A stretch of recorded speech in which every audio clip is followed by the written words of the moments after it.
Paz de Cristo, irmãos. Então, eu vou dar início ao nosso estudo de hoje.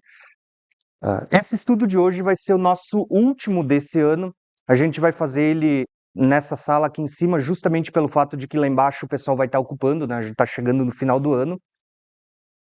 E o meu propósito hoje no estudo, ele é um propósito onde eu quero compartilhar com vocês uma sequência da cronologia dos principais eventos que a gente já veio estudando no decorrer dessas últimas aulas. E mais especificamente hoje eu quero compartilhar com vocês o período que a gente vai chamar de a Grande Tribulação. Vamos falar de Grande Tribulação. Dando tempo, a gente vai falar de um apanhado geral, bem simples, sobre o livro do Apocalipse, embora o ano que vem a gente pretenda entrar nesse assunto. E a minha ideia seria finalizar a aula de hoje, já que é a última do ano, falando sobre a vinda de Jesus, tá? A segunda vinda de Cristo. Que o objetivo, na verdade, desse estudo como um todo é falar da segunda vinda de Cristo. E o ano que vem, então, a gente começa o ano falando sobre a ressurreição dos mortos, sobre arrebatamento, sobre milênio, sobre tudo aquilo que vem depois da vinda de Cristo, o que está nesse escopo que a gente vai falar, tá? Então, hoje a gente vai falar sobre a segunda vinda de Cristo e esse período da grande tribulação.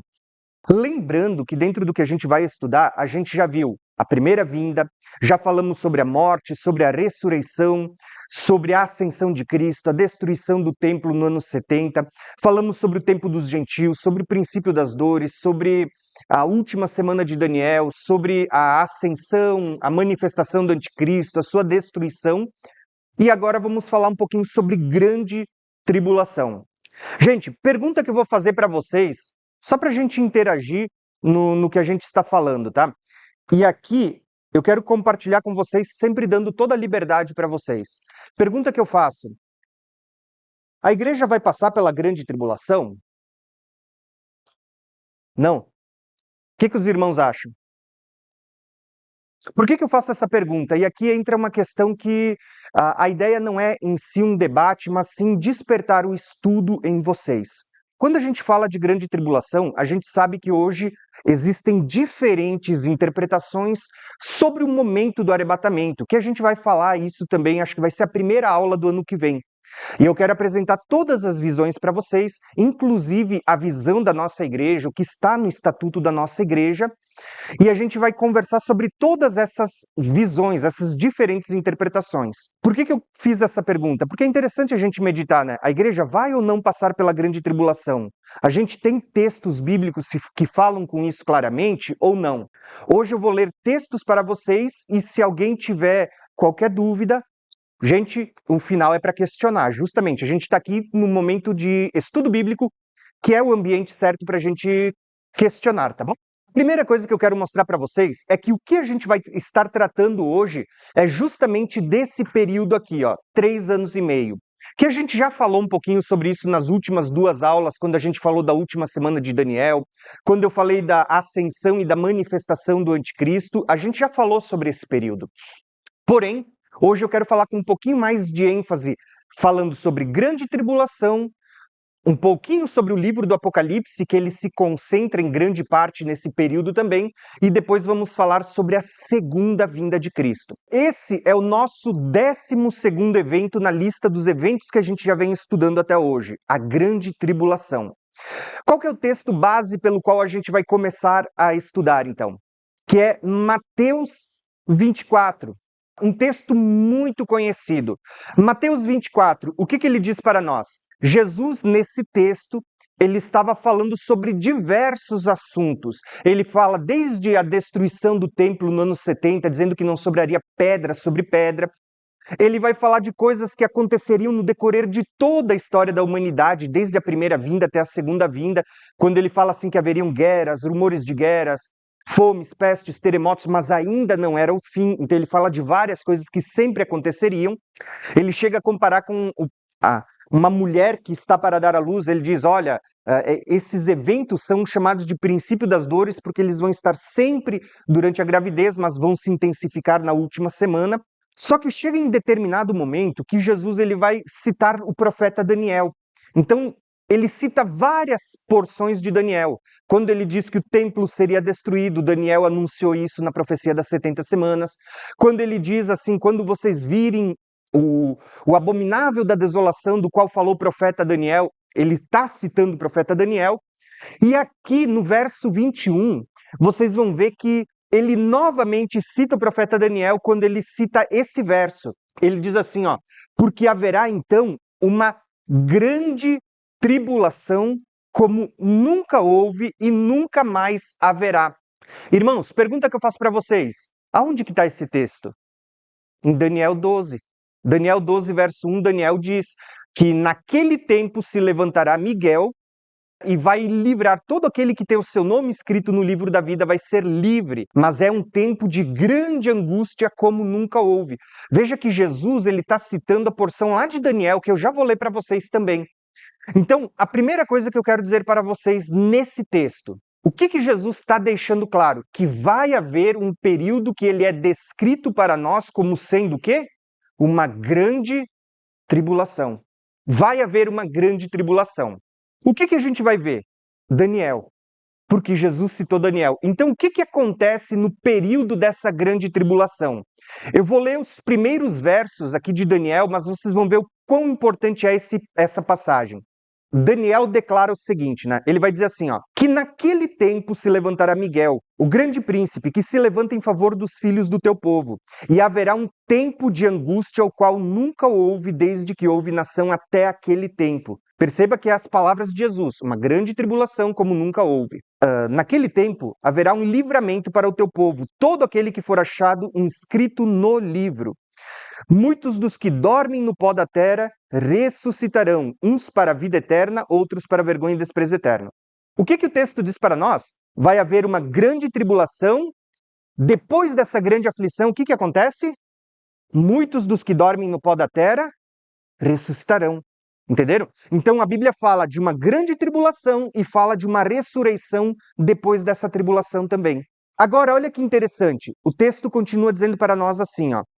E os que forem sábios, pois resplandecerão como o fulgor do firmamento, e os que há muito ensinam a justiça como as estrelas, sempre e eternamente. Tu, Daniel, encerra estas palavras e sela esse livro até o fim do tempo. Muitos correrão de uma parte para outra, o conhecimento se multiplicará. Então eu, Daniel, olhei, e eis que estava de pé outros dois, um de um lado da beira do rio, outro do outro lado da beira do rio. E ele disse ao homem vestido de linho. Quem que é esse homem vestido de linho que Daniel está falando? Jesus. Vocês vão ver que esse homem vestido de linho é o mesmo que a gente canta aqui nos domingos. Se você ler Daniel, capítulo 10, 11 e 12, é a mesma visão. Lá no capítulo 10, você vê que esse homem vestido de linho, ele tem olhos como chamas de fogo. Quando você vai lá para Apocalipse 1, você vê aquele que está entre os 7 castiçais, depois eu vou falar para vocês sobre isso, entre os 7 castiçais, e ele tem olhos como chamas de fogo. A gente fala sobre esse que tem os olhos como chamas de fogo.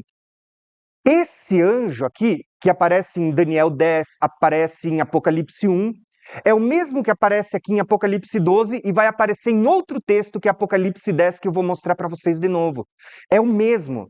Esse anjo aqui é o próprio Senhor, o Filho do Homem. Então ele está falando assim, ó, que esse, como Filho do Homem vestido de linho, estava sobre as águas do rio, o qual levantou a sua mão direita e a sua mão esquerda e jurou por aquele que vive para sempre. Que não haveria demora, né? Ele diz assim, ó, que daqui um tempo, tempos e metade de um tempo, quando tiverem acabados de se espalhar o poder do povo santo, todas essas coisas se cumprirão. E esse homem vestido de linho, ele vai fazer um sinal, ele dá um sinal para nós. Ele ergue a mão direita, a mão esquerda para o céu, ele jura por aquele que vive para sempre, dizendo que depois de um tempo, tempos e metade de um tempo, quando tiver acabado de espalhar o poder do povo santo, ou seja, ele está falando do quê? Da grande tribulação. Esse tempo, tempos e metade de um tempo, é aqueles 3 anos e meio que eu mostrei para vocês. É a grande tribulação. Quem é ele aqui? É o anticristo que a gente estudou na última aula. Quando ele tiver acabado de espalhar o poder do povo santo, na grande tribulação, ele diz assim: então se cumprirá essas maravilhas. Que maravilhas eram essas, irmãos? Aquilo que ele falou lá em cima, que depois da grande aflição haveria ressurreição, os que ressuscitaram, os santos que ressuscitaram para a vida eterna, resplandecerão como as estrelas, fala de galardão. São essas maravilhas. Daniel pergunta: quando vai se cumprir essas maravilhas? E aquele vestido de linho que ergue as mãos e jura, é o mesmo que aparece lá em Apocalipse 10, que ergue as mãos para o céu e jura, que aconteceria ao toque da 7ª trombeta. Perceberam que o que acontece em Daniel 12 é o mesmo que acontece em Apocalipse 10? É a mesma coisa. O que ele está anunciando aqui que vai se cumprir depois da grande aflição é o mesmo que o anjo de Apocalipse 10 vai dizer que vai se cumprir quando tocar a 7ª trombeta. É a mesma conexão. O que eu quero mostrar nesse texto? Duas coisas para vocês. Primeira delas, o texto de onde Jesus tirou para falar que vai haver uma grande tribulação. Ele estava citando o profeta Daniel. É a primeira conexão bíblica que eu quero que vocês percebam na aula de hoje. A segunda coisa que eu quero que vocês percebam nessa aula, que ele está falando que existe uma cronologia, uma ordem. Quando que vai ser essa grande tribulação? Quanto tempo dura? Está aqui embaixo, um tempo, tempos e metade de um tempo. O que acontece depois desse tempo de grande angústia, que vai durar um tempo, tempos e metade de um tempo? O anticristo termina de espalhar o poder do povo santo e vai acontecer a ressurreição dos mortos para a vida eterna. E aqueles que ressuscitam para a vida eterna resplandecerão como o fulgor do firmamento, como as estrelas, para sempre e eternamente.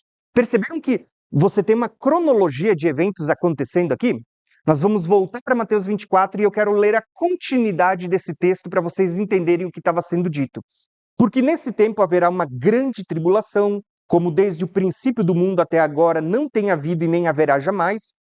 Mas, olha o que ele vai dizer agora: logo após a tribulação daqueles dias, o sol escurecerá, a lua não dá sua claridade, as estrelas cairão do firmamento, os poderes do céu serão abalados, então aparecerá no céu, o sinal do Filho do Homem.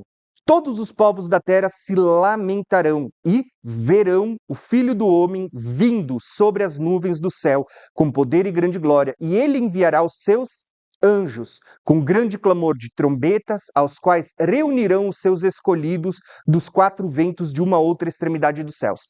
Primeira coisa que a gente vê, Jesus ele falou sobre uma grande tribulação no verso 21. Ele diz: vai haver uma grande tribulação como nunca houve.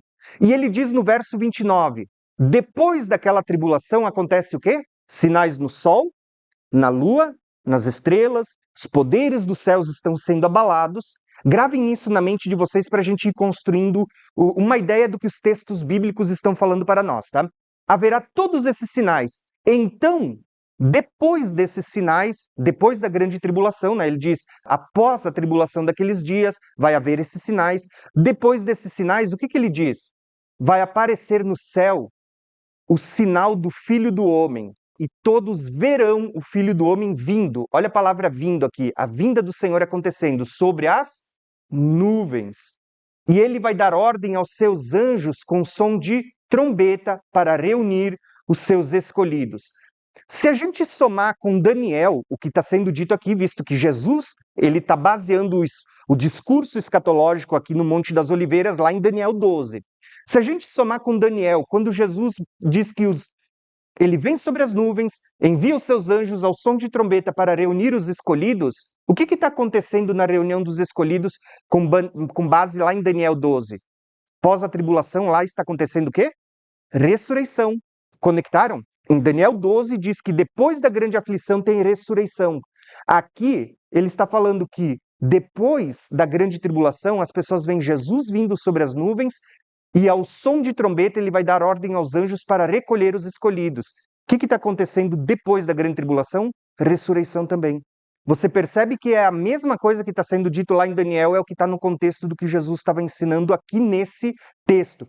Muita gente vai dizer assim, ó, que o texto de Mateus 24, ele é só para judeu. Ele não era para a igreja. Que Jesus aqui não estava falando com a igreja, porque a igreja não tinha nascido ainda em Mateus 24. A gente tem alguns problemas com esse argumento, por quê? Porque se você voltar alguns capítulos para trás de Mateus 24, Jesus fala para Pedro assim, ó, Pedro, Ele diz, sobre esta pedra edificarei a minha. Viu como a igreja já é citada por Jesus antes de Mateus 24? Se vocês olharem, Jesus diz assim, as portas do inferno não prevalecerão contra a minha, antes de Mateus 24. Quando a gente vai para o Sermão do Monte, a gente fala de todas as bem-aventuranças que Jesus ensina lá no Sermão do Monte. Bem-aventurado os mansos, porque eles herdarão a terra. Vocês perceberam que o contexto ele está falando para a igreja também, em todo o Evangelho de Mateus? Quando a gente pega a parábola das 10 virgens, que é Mateus 25, a gente não prega dizendo, olha, as 10 virgens aqui, isso aqui é para a igreja? Então, eu tenho dificuldade em dizer que Mateus 24 é exclusivo só para a igreja, porque quando tu olha para antes e depois no Evangelho de Mateus, você vê a igreja sendo citada também. Mas, particularmente, eu entendo que muitas coisas aqui, em Mateus 24, elas estavam sendo faladas para a destruição do templo, coisas que seriam no decorrer da história, mas a vinda aqui de Jesus, eu entendo que ela está falando de todo mundo que estiver aqui no final da grande tribulação. O ano que vem a gente vai estudar a primeira carta aos Tessalonicenses, que é um texto onde Paulo escreve à igreja de Tessalônica sobre o arrebatamento, certo? É um texto muito conhecido. Mas hoje eu quero falar um pouco sobre a segunda carta aos Tessalonicenses e eu vou falar aqui de 2 capítulos, o capítulo 2, o capítulo 1 e o capítulo 2 dessa carta. Qual é o contexto dessa carta? Eu já falei, acho que isso na última aula também. O contexto dessa carta, ele é o seguinte: Paulo, quando estava entre os Tessalonicenses, Paulo falava sobre a vinda de Jesus. Na verdade, se você olhar para as cartas de Paulo, em praticamente todas as cartas ele falou da vinda, exceto uma ou duas cartas. Quando ele escreve a primeira carta aos Tessalonicenses, ele escreve sobre o arrebatamento, mas lá o objetivo não era nem falar que a igreja ia ser arrebatada.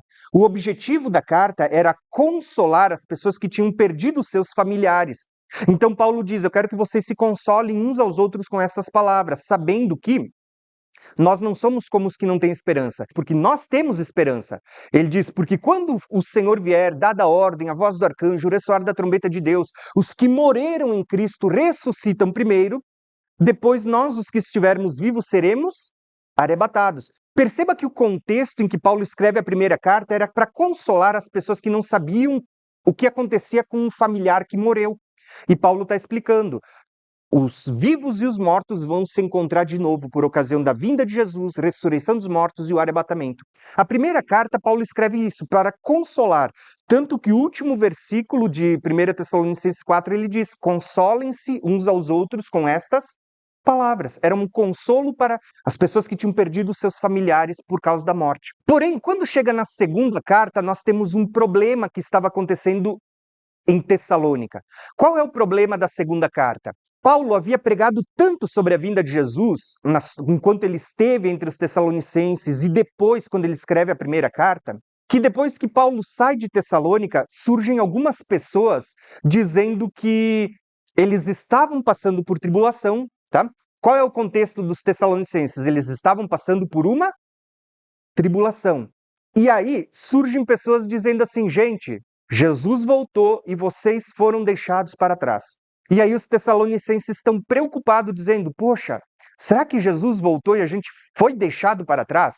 Paulo vai escrever essa carta justamente para tratar desse problema que a igreja estava tendo, porque eles estavam passando por tribulação e eles sabiam que Paulo ensinava que a vinda seria que a tribulação, a igreja passaria ali e haveria uma vinda depois da tribulação. Paulo vai escrever a segunda carta nesse contexto. E olha o que Paulo vai dizer aos Tessalonicenses. De maneira que nós mesmos nos gloriamos de vós nas igrejas de Deus por causa da vossa paciência e fé em todas as vossas perseguições e aflições. A palavra aflição é tribulação. Então Paulo está dizendo, gente, sempre que eu vou nas outras igrejas, eu me glorio através de vocês porque vocês estão passando por tribulações e ainda assim são fiéis a Deus. É isso que Paulo escreveu.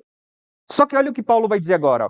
Prova clara do justo juízo de Deus para que sejais ávidos por dignos de entrar no reino de Deus pelo qual também padeceis. Ele está dizendo assim, ó, que quando vocês passam por tribulação e permanecem fiel, isso é uma prova clara de que vocês são dignos do reino de Deus. Paulo está dizendo, quando vocês passam por tribulação e permanecem fiéis, isso é uma prova clara de que vocês são dignos do reino. Então ele vai dizer, aqui está a vinda do Senhor, preste atenção. Ó. Se de fato é justo diante de Deus que dê em paga tribulação àqueles que vos atribulam, e a vós que sois atribulados, descanso. A palavra descanso aqui aponta para o milênio, para o sétimo dia, né? Lembra, no sétimo dia é descanso, é milênio. Então ele diz assim para nós, ó, é justo diante de Deus que dê em paga tribulação àqueles que vos atribulam, e a vós que sois atribulados, descanso conosco. Quando se manifestar o Senhor Jesus, quando ele descer do céu com os seus anjos do seu poder, com labaredas de fogo, tomando vingança dos que não conhecem a Deus e dos que não obedecem o evangelho do nosso Senhor Jesus Cristo, os quais, por castigo, padecerão eterna perdição longe da face do Senhor e da glória do seu poder, quando ele vier para ser glorificado nos seus santos e para se fazer admirável naquele dia entre todos os que creem. Lá no versículo 6, Paulo está dizendo assim, ó, que eles estão passando por tribulação e que quando o Senhor se manifestar com toda a sua glória, com todo o seu poder, entre os seus anjos, para ser glorificado entre os seus santos, com labaredas de fogo. Lembra que Pedro vai escrever assim que quando o Senhor vier, ele diz, os céus se desfarão em fogo, a terra será desnudada pelo calor. Pedro diz, né, que o mundo antigo foi destruído pela água, pelo dilúvio, mas o de agora está reservado para o fogo. É o mesmo que Paulo está escrevendo, é o que Pedro ensina. Ele diz assim, ó, quando Jesus vier com labaredas de fogo, acompanhado pelos seus anjos. Olha o que ele está dizendo aos Tessalonicenses, e os Tessalonicenses aqui não eram judeus, era a igreja. Ele está dizendo assim, ó, é justo diante de Deus que vai dar tribulação para aqueles que vos atribulam. E ele diz, e vós que sois atribulados receberão o descanso. O que Paulo está escrevendo aqui? Que os Tessalonicenses estavam passando por tribulação e que isso era uma das provas que diziam que mostravam que eles eram dignos do reino de Deus quando eles permaneciam fiéis na tribulação. E ele diz assim, vocês só vão ser livres de tribulação quando o Senhor se manifestar do céu com seus anjos, com labaredas de fogo, para ser glorificado entre os santos, no dia em que ele vai se manifestar diante de todos os que creem. Aqui nessa carta, o que me parece é que Paulo está dizendo assim, ó, vocês vão passar por tribulação. Entenderam? Só que não é só essa carta, porque aqui eu estou no capítulo 1. Eu vou ler o capítulo 2 para vocês entenderem o que ele vai falar. Olha só. Lembra qual era o contexto? Os tessalonicenses estavam passando por tribulação e eles estavam preocupados que eles haviam sido deixados para trás. A preocupação era, tem gente escrevendo carta, pregando ou profetizando pelo Espírito, dizendo que a gente foi deixado para trás. E Paulo vai escrever a carta, o primeiro capítulo e segundo. Olha o segundo capítulo. Ora, irmãos, rogamos-vos que pela vinda do nosso Senhor Jesus Cristo, o que Paulo está falando? Sobre a vinda, né? A vinda de Jesus. E pela nossa reunião com Ele. Lembra que em Mateus 24 a gente leu isso? Depois da tribulação daqueles dias, o sol escurecerá, a lua não dará claridade, o Senhor vai se manifestar, vai dar ordem aos seus anjos, ao som de trombetas, para reunir os eleitos. A palavra reunir, lá em Mateus 24, que é ipsunagogue, é a mesma que aparece aqui, ó, reunião com Ele. A vinda do nosso Senhor Jesus Cristo e a nossa reunião com Ele, não vos movais facilmente do vosso entendimento, nem vos perturbeis, quer por espírito, quer por palavra, quer por epístolas, como se estivesse vindo de nós, como se o dia do Senhor estivesse perto. Ninguém de maneira nenhuma vos engane. Olha um problema aqui, ó. Ninguém vos engane, porque não será assim sem que antes venha a apostasia e se manifeste o homem do pecado, o filho da perdição. Agora vós sabeis o que o detém, para que, ao seu próprio tempo, ele seja manifesto. Aqui fala do anticristo. Porque já o mistério da injustiça opera somente a um que agora o detém, até que do meio seja tirado. Então será revelado o iníquo, a quem o Senhor desfará pelo assopro da sua boca e aniquilará pelo esplendor da sua vinda. Vê que Paulo está falando da vinda aqui em cima, a palavra parousia, parousia, vinda visível, e termina falando aqui da vinda, parousia também. Qual que é o contexto desse capítulo? É o mesmo do capítulo 1. Lembra que a Bíblia, quando foi escrita, não tinha divisão de capítulo. Então, o que ele fala no primeiro capítulo é o mesmo do segundo. Ele está dizendo assim, ó, que a vinda do Senhor e a nossa reunião com Ele que é o mesmo que está lá em Mateus 24. Ele diz assim, ó, não acontecerá sem que antes venha a apostasia e seja revelado o homem do pecado, o filho da perdição, a quem o Senhor vai matar só por ocasião da sua vinda. Percebeu que a vinda e a reunião com ele é no mesmo momento da vinda que ele vem para aniquilar o anticristo? Ele estava dizendo assim, gente, vocês estão passando por tribulação. E ele diz, vocês estão achando que foram deixados para trás.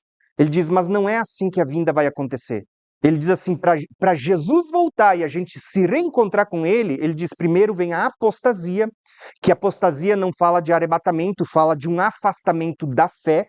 E quando a gente fala de manifestação do homem do pecado, ele está dizendo, antes da vinda e do nosso reencontro com ele, tem que ser manifesto o homem do pecado, o filho da perdição, ao qual o Senhor vai matar só na sua vinda. E aqui está um problema, por quê?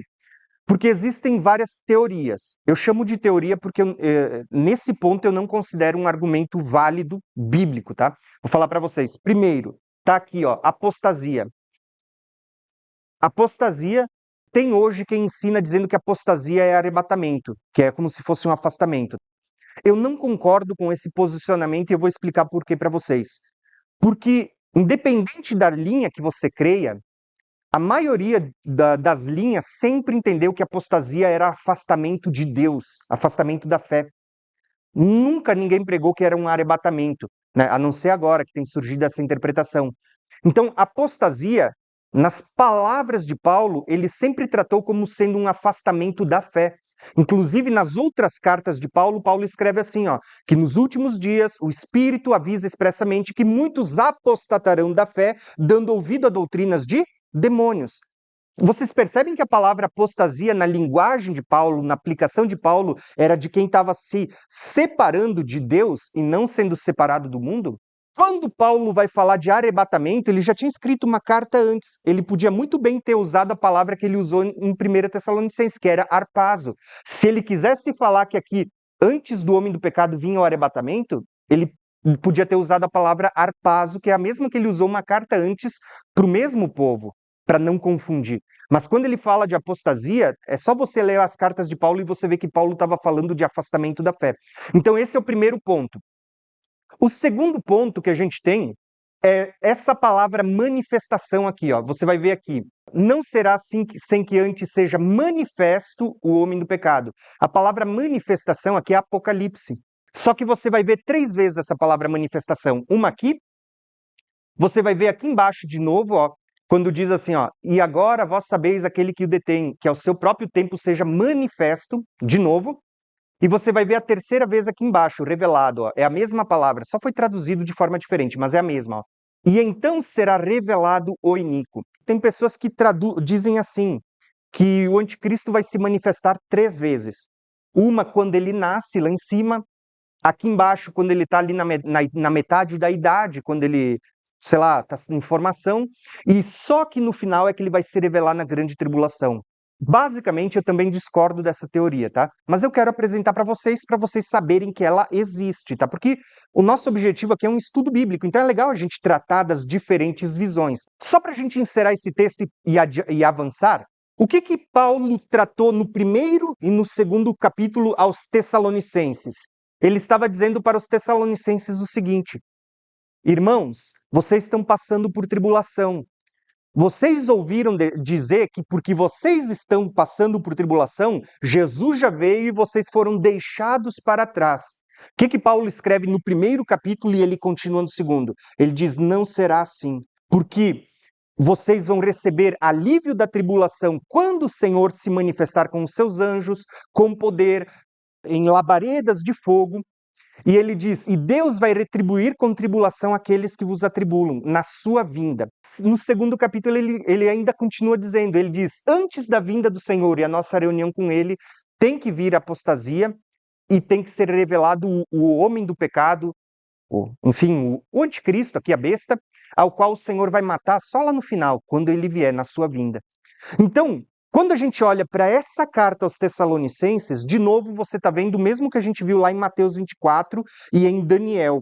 vai haver uma grande tribulação, depois da tribulação você tem ressurreição, você tem uma vinda acontecendo depois da grande tribulação, e você tem livramento sendo dado para aqueles que têm o nome no livro da vida. Até aqui a gente está construindo uma ideia. Lembrando que nesse momento eu estou tentando trazer vários textos para a gente tentar entender o que está sendo mostrado para nós num contexto bíblico. Próximo capítulo que eu quero trazer para vocês. Eu vou separar aqui 2 das 7 igrejas que a gente tem na Bíblia, tá? Apocalipse 2 é escrita a uma das igrejas, que era Esmirna. Ao anjo da igreja que está em Esmirna escreve: Isto diz o primeiro e o último que foi morto e reviveu. Conheço a tua tribulação, tua pobreza, mas tu és rico. E a blasfêmia dos que se dizem judeus e não são, porém são sinagoga de Satanás. Não temas o que hás de padecer. Eis que o diabo está para lançar alguns de vocês na prisão, para que sejais provados e tereis uma tribulação de 10 dias. Sê fiel até a morte, dar-te-ei a coroa da vida. Ao que tem ouvidos, ouça o que o Espírito diz às igrejas, e ao que vencer, de modo algum sofrerá o dano da segunda morte. Aqui a gente tem sendo dita a uma das igrejas que eles passariam por uma tribulação, passariam por um momento de pobreza, que eles haveriam de padecer, ser lançados na prisão, serem provados, uma tribulação de 10 dias, deveriam ser fiéis até o ponto da morte para receberem a coroa da vida. Qual é o contexto que está sendo dito a essa igreja? Que a igreja passaria por tribulação.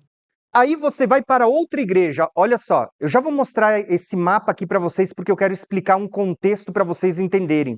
Inclusive eu trouxe aqui um candelabro, porque quando você lê Apocalipse 1, 2 e 3, é isso que você está vendo, 7 castiçais. Você tem na menorá as 7 lâmpadas. Então, quando aparece lá em Apocalipse 1 como filho do homem, vestido de linho, com os olhos como chamas de fogo entre os 7 castiçais, era como se fosse Jesus lá no lugar santo entre as 7 igrejas, e ele está limpando esses castiçais por meio das repreensões que ele escreve a cada uma das igrejas para acendê-las de novo.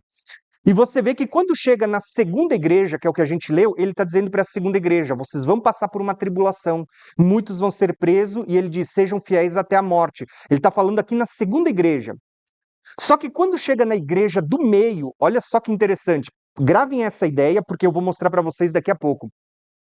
Quando chega aqui na igreja do meio, que é Tiatira, a gente vai ler agora, ó, essa igreja que está na haste central, olha o que é dito. Ao anjo da igreja que está em Tiatira escreva: Isto diz o Filho de Deus, o que tem os olhos como chamas de fogo. Está lá em Daniel 10, né? Olhos como chama de fogo.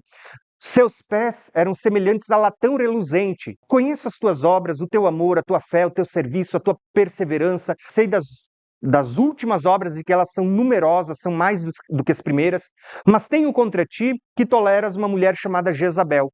No Apocalipse, você vai ver que isso está apontando para a grande meretriz, a grande Babilônia, essa Jezabel. E quando Deus deixa essa figura, ele está te mandando olhar lá para os dias de Acabe, onde aparece Elias, porque tinha Jezabel. E Elias também tem aquele momento que ele profetiza que Deus fecha o céu por 3 anos e meio. Olha, 3 anos e meio, período da grande tribulação que vai aparecer aqui no Apocalipse depois, né? Ele está te dando pistas. Lembra que o nosso estudo se chama Conexão Bíblica? Eu queria que vocês olhassem para as palavras e enxergassem as conexões que Deus está fazendo. Então ele diz assim, ó: tenho contra ti que toleras Jezabel, né, que se diz profetiza. Ela ensina e seduz os meus servos a prostituírem-se e a comerem coisas sacrificadas aos ídolos. Dei-lhe tempo para que se arrependesse. Ela não quer se arrepender da sua prostituição. Eis que lanço num leito de dores e numa grande tribulação. Olha que interessante, irmãos. Percebeu que agora, aqui ó, no meio da haste, aparece uma igreja e vai aparecer pela primeira vez o termo grande tribulação? Grande tribulação é como se Deus estivesse deixando aqui para nós uma pista. Quando a gente olha para o candelabro, a gente tem uma pista. É como se esse candelabro, as 7 igrejas, apontassem para 7 anos. Ele está dizendo para as 3 primeiras: vocês vão passar por tribulação, mas quando chega na metade, ele vai citar o termo grande tribulação. É como se ele dissesse: daqui para frente começa a grande tribulação. Por isso que lá em Daniel 12 a gente vê falando, haverá uma grande aflição como nunca houve. Quanto tempo dura? Ele diz um tempo, tempos e metade de um tempo. Ele cita 3 anos e meio. Se você contar de Tiatira para frente, as outras 3 hastes, você tem 3 anos e meio também. O que a gente vê aqui, ó? Nessa igreja de Esmirna, nós vemos que está sendo dito assim, ó, que eles estão passando por tribulação. Quando chega na igreja do meio, que é Tiatira, ele vai aparecer o termo grande tribulação. É como se Deus tivesse deixado codificado nessas 7 igrejas uma mensagem, porque vocês vão ver várias coisas aqui que a gente vai ver o ano que vem. Você vai ver aqui, ó, em Esmirna você tem Balaão. Nos dias de Balaão, quem estava lá? Moisés. Aqui em Tiatira você tem Jezabel. Nos dias de Jezabel tinha quem? Elias. Você percebe que Deus foi deixando codificado na mensagem às 7 igrejas as 2 testemunhas. Você tem Jesus dizendo: venho em breve, breve virei, até que eu venha, virei como um ladrão. Olha aqui, a vinda como um ladrão ainda não aconteceu. Inclusive, quando você vê as 7 taças da ira, você chega lá na 6ª taça, logo em seguida Jesus diz assim, ó: eis que venho como um ladrão. Cuidado para que você não ande nu. Perceba que lá na 6ª taça ainda é anunciada a vinda como um ladrão. Aí só que na última igreja ele diz assim: estou à porta e bato. Se alguém abrir, eu vou entrar e vou cear. Ceia aponta para as bodas do Cordeiro. Então você tem toda uma mensagem codificada, mas o que eu quis mostrar para vocês, principal aqui é, perceba que a grande tribulação só é citada nessa codificação aqui no meio, ó. É como se Deus dissesse que a grande tribulação começa só nos últimos 3 anos e meio, é o período de fato que é grande tribulação. Isso bate lá com Daniel 12, quando ele fala que é um tempo, tempos e metade de um tempo também, a grande aflição. Quando chega em Apocalipse 7, olha que interessante, eu estou tentando separar para vocês todos os textos que falam de uma tribulação ou usa o termo grande tribulação. Então eu estou tentando ler todos esses textos para vocês. Lembrando que não são os únicos, tem muito mais na Bíblia falando sobre esse período.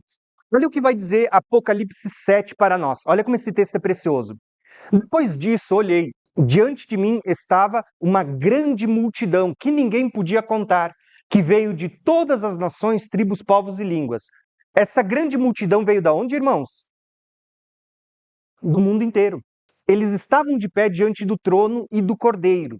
Lembra que o trono e o cordeiro vão aparecer lá no 6º selo também, né? Com vestes brancas, e segurando palmas nas mãos. Olha aqui, isso aqui aponta lá para a festa dos tabernáculos, que era quando eles seguravam palmas nas mãos. E clamavam em alta voz: a salvação pertence ao nosso Deus, que se assenta no trono e ao Cordeiro.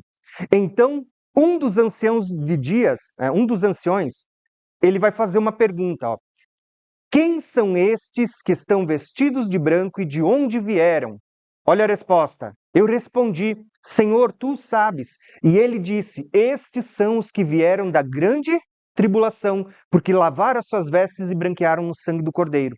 Aqui tem muitos links de conexão com toda a Bíblia, mas eu vou citar só um para vocês. O primeiro deles, quando ele diz assim, ó, o ancião pergunta: quem são estes vestidos de branco e de onde vieram? João, ele dá uma resposta. Ele diz assim, ó: Senhor, tu o sabes.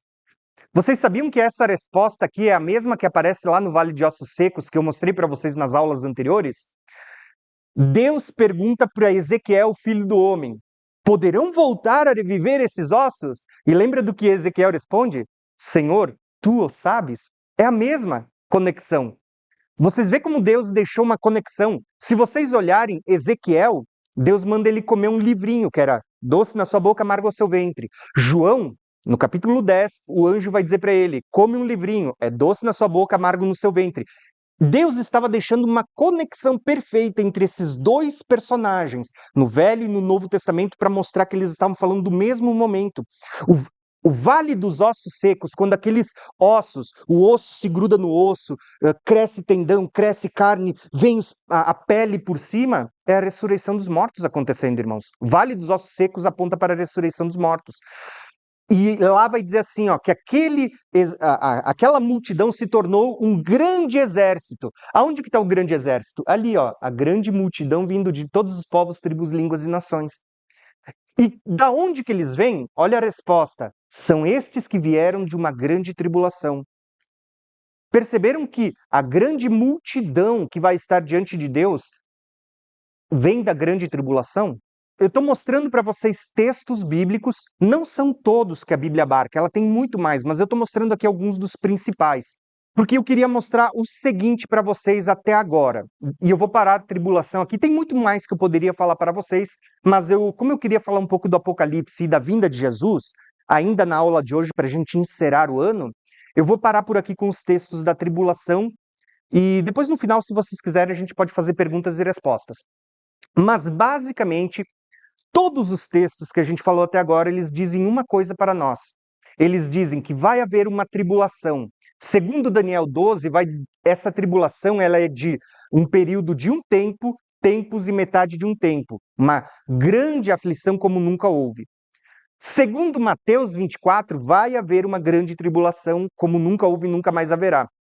Tá? Quando a gente olha para o livro do Apocalipse, a gente vê que essa grande tribulação ela também está ligada a esse período, que é onde a besta vai perseguir os santos. Daniel 12 diz que quando ele acabar de espalhar o poder do povo santo, então se cumprirá todas essas maravilhas. Que maravilhas? Ressurreição dos mortos. Mateus 24 diz que imediatamente após a tribulação daqueles dias, o Senhor virá sobre as nuvens e ele vai dar ordem para recolher os eleitos. Daniel 12 diz que os mortos ressuscitarão para a vida eterna. Então você vê que basicamente o que a gente estudou até agora fala desse período em destaque. Esse período de 3 anos e meio é chamado de grande tribulação. Todo período vai ser um período atribulado, mas esse período é a grande tribulação, que é o período onde a Bíblia diz que o chifre pequeno vai perseguir os santos durante um tempo, tempos e metade de um tempo, lá em Daniel 7. Daniel 12 também fala de um tempo, tempos e metade de um tempo. Apocalipse 11 fala de 42 meses, fala de 1260 dias. Apocalipse 13 fala de 1260 dias, um tempo, tempos e metade de um tempo. Apocalipse 11 fala de 3 dias e meio também. Lembra que uma semana são 7 dias, metade é 3 dias e meio?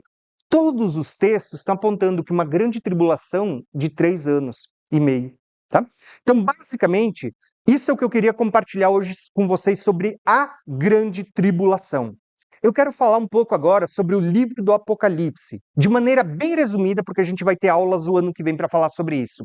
O que eu quero falar para vocês sobre o livro do Apocalipse, só para vocês entenderem que ele está associado a tudo isso que a gente veio estudando. A última semana de Daniel, o anticristo, a grande tribulação.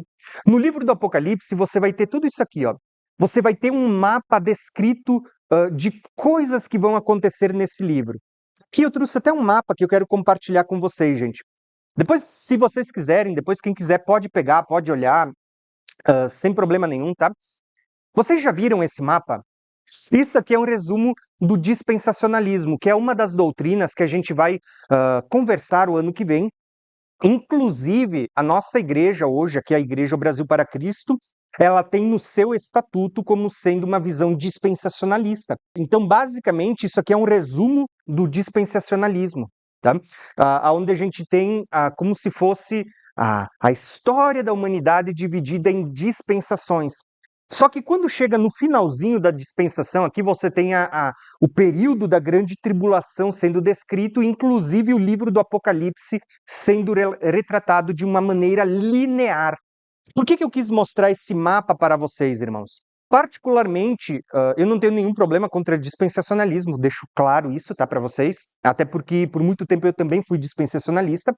E eu entendo que, assim, ó, esse não é motivo de divisão dentro de igreja. Eu sempre deixei claro, até às vezes a gente conversa, o pastor Daniel também, e assim, ó, existem coisas que elas são primárias e existem outras que são secundárias.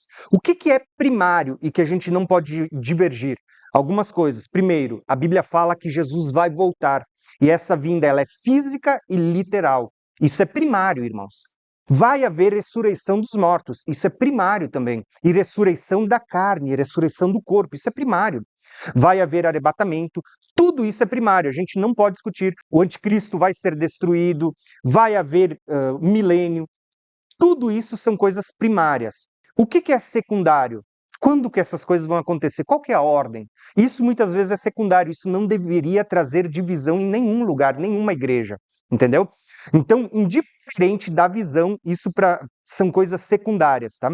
Agora, o que é primário, isso a gente sempre tem que manter, tá? Por que eu quis mostrar esse mapa para vocês, tá? Esse mapa, porque é legal vocês conhecerem, quem quiser pode pegar, se alguém quiser levar para casa eu empresto também, tá? Mas por que é interessante a gente estudar? Porque quando eu leio o livro do Apocalipse, eu vejo que o livro do Apocalipse ele não está em uma ordem linear, aonde você vê 7 selos, 7 trombetas, 7 taças, como se fosse tem que terminar um ciclo para começar o outro. Lembra do livro de Daniel que eu já mostrei para vocês? O livro de Daniel ele está como? Camada sobre camada. O livro do Apocalipse não é diferente. Deus veio dando uma revelação, depois ele traz outra, ampliando a revelação de cima, depois ele traz outra, ampliando a revelação de cima. Vocês vão ver isso daqui a pouquinho, eu vou mostrar para vocês. Ó. Quando você vê, por exemplo, as 7 igrejas, numa visão historicista, eles creem que geralmente as 7 igrejas existe uma mensagem para as 7 eras da igreja, desde da primeira vinda de Jesus até o tempo do fim. Quem já ouviu isso? Ninguém?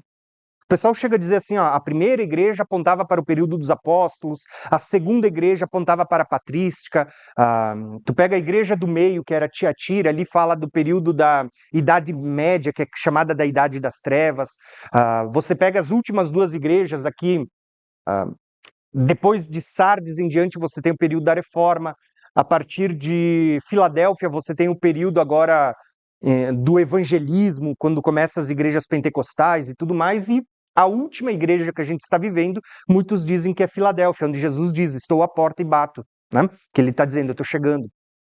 Isso é uma visão que ela é ensinada tanto pelos historicistas, que é quem tem uma visão histórica, mas é ensinado também pelos dispensacionalistas, que têm uma visão que Deus trabalha por dispensações.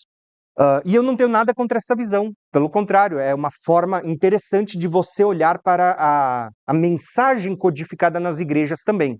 Porém, eu sempre gosto de destacar que eu vejo uma mensagem das 7 igrejas para os últimos 7 anos também, que ela é muito clara no livro do Apocalipse. Quando a gente chega aqui, ó, você vai ver, na 7ª igreja, você vê Jesus dizendo, estou à porta. É como se ele dissesse, estou chegando.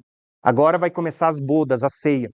Quando você olha nessa transição do 6º para o 7º selo, você vê o céu se abrindo e você vê Jesus descendo, né? Você vê o trono de Deus e o Cordeiro descendo para julgar a terra. Quando você olha aqui para as 2 testemunhas, depois de 3 dias e meio, você vê o céu se abrindo e uma voz dizendo para as 2 testemunhas subirem. Quando você olha para o toque da 7ª trombeta, você vê que chegou o tempo de julgar os mortos e de dar recompensa aos santos na 7ª trombeta. Quando você olha para a 7ª taça aqui também, você vê de novo a vinda do Senhor acontecendo. Quando você olha aqui para a ceifa e a colheita no capítulo 12, você vê a vinda de Jesus acontecendo. O que eu pergunto para vocês? Será que Jesus está voltando várias vezes no livro do Apocalipse? Ou será que Deus tinha deixado por camadas, assim como o livro de Daniel, para mostrar que era uma única vinda, mas ele está relatando diversas vezes? Entenderam? Eu vou mostrar aqui para vocês, ó. Eu peguei os mesmos capítulos do slide anterior e coloquei numa linha reta. O Apocalipse basicamente é dividido em 8 sessões que eu separei aqui para vocês por uma linha, ó. Do capítulo 1 ao 3 você tem a mensagem às 7 igrejas, capítulo 4 ao 5 você tem uma visão do céu, onde fala do trono, do cordeiro com 7 chifres e 7 olhos, do livro selado, capítulo 6, 7 e o primeiro verso do 8 fala da abertura dos selos, do 8 ao 11 você tem o toque das trombetas, do 12 ao 14 você tem as bestas sendo reveladas, né? Capítulo 15 e 16 você tem as taças, do 17 ao 20 você tem o julgamento da grande prostituta, a besta, a vinda de Jesus, o milênio, e 21 e 22 também está falando de novo do milênio, tá? O que eu quero mostrar para vocês com isso, só para vocês verem o que eu acabei de falar no slide anterior. Quando você vê no capítulo 3, está dizendo que Jesus está às portas. Quando você vem aqui para a abertura do 6º selo, no capítulo 6, Jesus está vindo como Cordeiro de Deus que está vindo para julgar, para executar a ira. Inclusive as pessoas estão se escondendo nas cavernas, dizendo, caia sobre nós, escondei-nos daquele que está sobre as nuvens. Quando você vem para o capítulo 11, você vê o toque da 7ª trombeta, de novo você vê Jesus vindo. A Bíblia diz que o céu se abre e você vê ali até a Arca da Aliança, que é um símbolo do trono de Deus. Eu já vou falar sobre isso daqui a pouco. Quando você olha para o capítulo 14, de novo você vê Jesus vindo sobre as nuvens, como filho do homem com uma foice na mão, e ele está vindo para cegar, para colher o trigo. O que é colher o trigo? não é um símbolo do arrebatamento da igreja, da terra sendo ceifada e recolhido para o celeiro. E você tem também não só a colheita do trigo, mas você tem a colheita da vindima, que é lançado no lagar da ira, que fala da ira de Deus que vai ser executada, né? Quando você olha para o capítulo 19, você vê Jesus vindo montado num cavalo branco. Perceberam quantas vindas está sendo narrado no livro do Apocalipse? Jesus não vai voltar várias vezes. A Bíblia estava mostrando para nós que o Apocalipse está em camadas de revelação. Quando você pega todas elas e você alinha, você tem a história sendo contada de uma vinda por meio de várias vezes. Da mesma forma, o livro de Daniel é assim. Deixa eu até ver se eu separei aqui para vocês, ó. O livro de Daniel tá assim, ó. Você vê no capítulo 2 a história da estátua, você vê no capítulo 7 os 4 animais, você vê no capítulo 8 o carneiro e o bode, no capítulo 9 as 70 semanas, no capítulo 10, 11 e 12 você vê a grande tribulação. Percebeu que Deus não deu uma linha contínua, mas ele foi trabalhando por camadas de revelação? A mesma estrutura que Deus usa em Daniel, ele vai usar lá no livro do Apocalipse. Ele está tratando por camadas de revelação. Então, eu só quis trazer para vocês uma cronologia do livro do Apocalipse. O restante, eu vou tratar com vocês em outro dia. Hoje eu vou deixar aqui porque a gente vai tratar sobre isso ainda mais à frente, tá? Falamos sobre grande tribulação, falei um pouco do livro do Apocalipse de maneira bem simplória, só para mostrar para vocês que tudo que a gente vê na última semana, grande tribulação e tudo mais, ele compreende tudo que a gente tem dentro do livro do Apocalipse também. Uh, abertura de selos, toque de trombetas, as taças, surgimento das duas testemunhas, os 144 mil e muitas outras coisas que a gente vai estudar o ano que vem. Mas agora eu quero terminar falando sobre a segunda vinda de Cristo, porque esse para mim é o evento mais importante para a igreja. De tudo que a gente faz aqui quando a gente vem congregar, quando a gente canta louvores, todas as coisas, gente, existe uma coisa. Todos nós aguardamos a vinda de Cristo, a gloriosa promessa do retorno de Jesus. Independente se você crê que você vai ou não passar pela grande tribulação, mas todos nós aguardamos isso, a vinda de Jesus, aonde todos vão estar junto com ele a partir de agora. Então, o primeiro texto que eu quero ler para vocês é o texto de Hebreus, que a gente já leu ele quando a gente começou o nosso estudo sobre cronologia bíblica. Olha o que Hebreus diz para nós. Da mesma forma como o homem está destinado a morrer uma só vez, vindo depois disto o juízo, assim também Cristo foi oferecido em sacrifício uma única vez para tirar o pecado de muitos, e aparecerá uma segunda vez, não para tirar os pecados, mas para trazer salvação àqueles que o aguardam. Qual é a ênfase desse texto, irmãos? O texto ele deixa claro duas coisas para nós. Jesus veio uma vez para tirar pecados. Ele virá uma segunda vez, não mais para morrer, não mais para tirar pecados, mas para trazer salvação àqueles que o aguardam. O texto basicamente ele fala de duas vindas. A primeira, Jesus iria morrer, na segunda ele vem para reinar, para trazer salvação. Vocês sabiam que os judeus hoje em dia eles creem dessa forma, que o Messias que eles aguardam, eles criam que podia vir duas vezes? Olha que interessante, isso não parece irônico isso, né?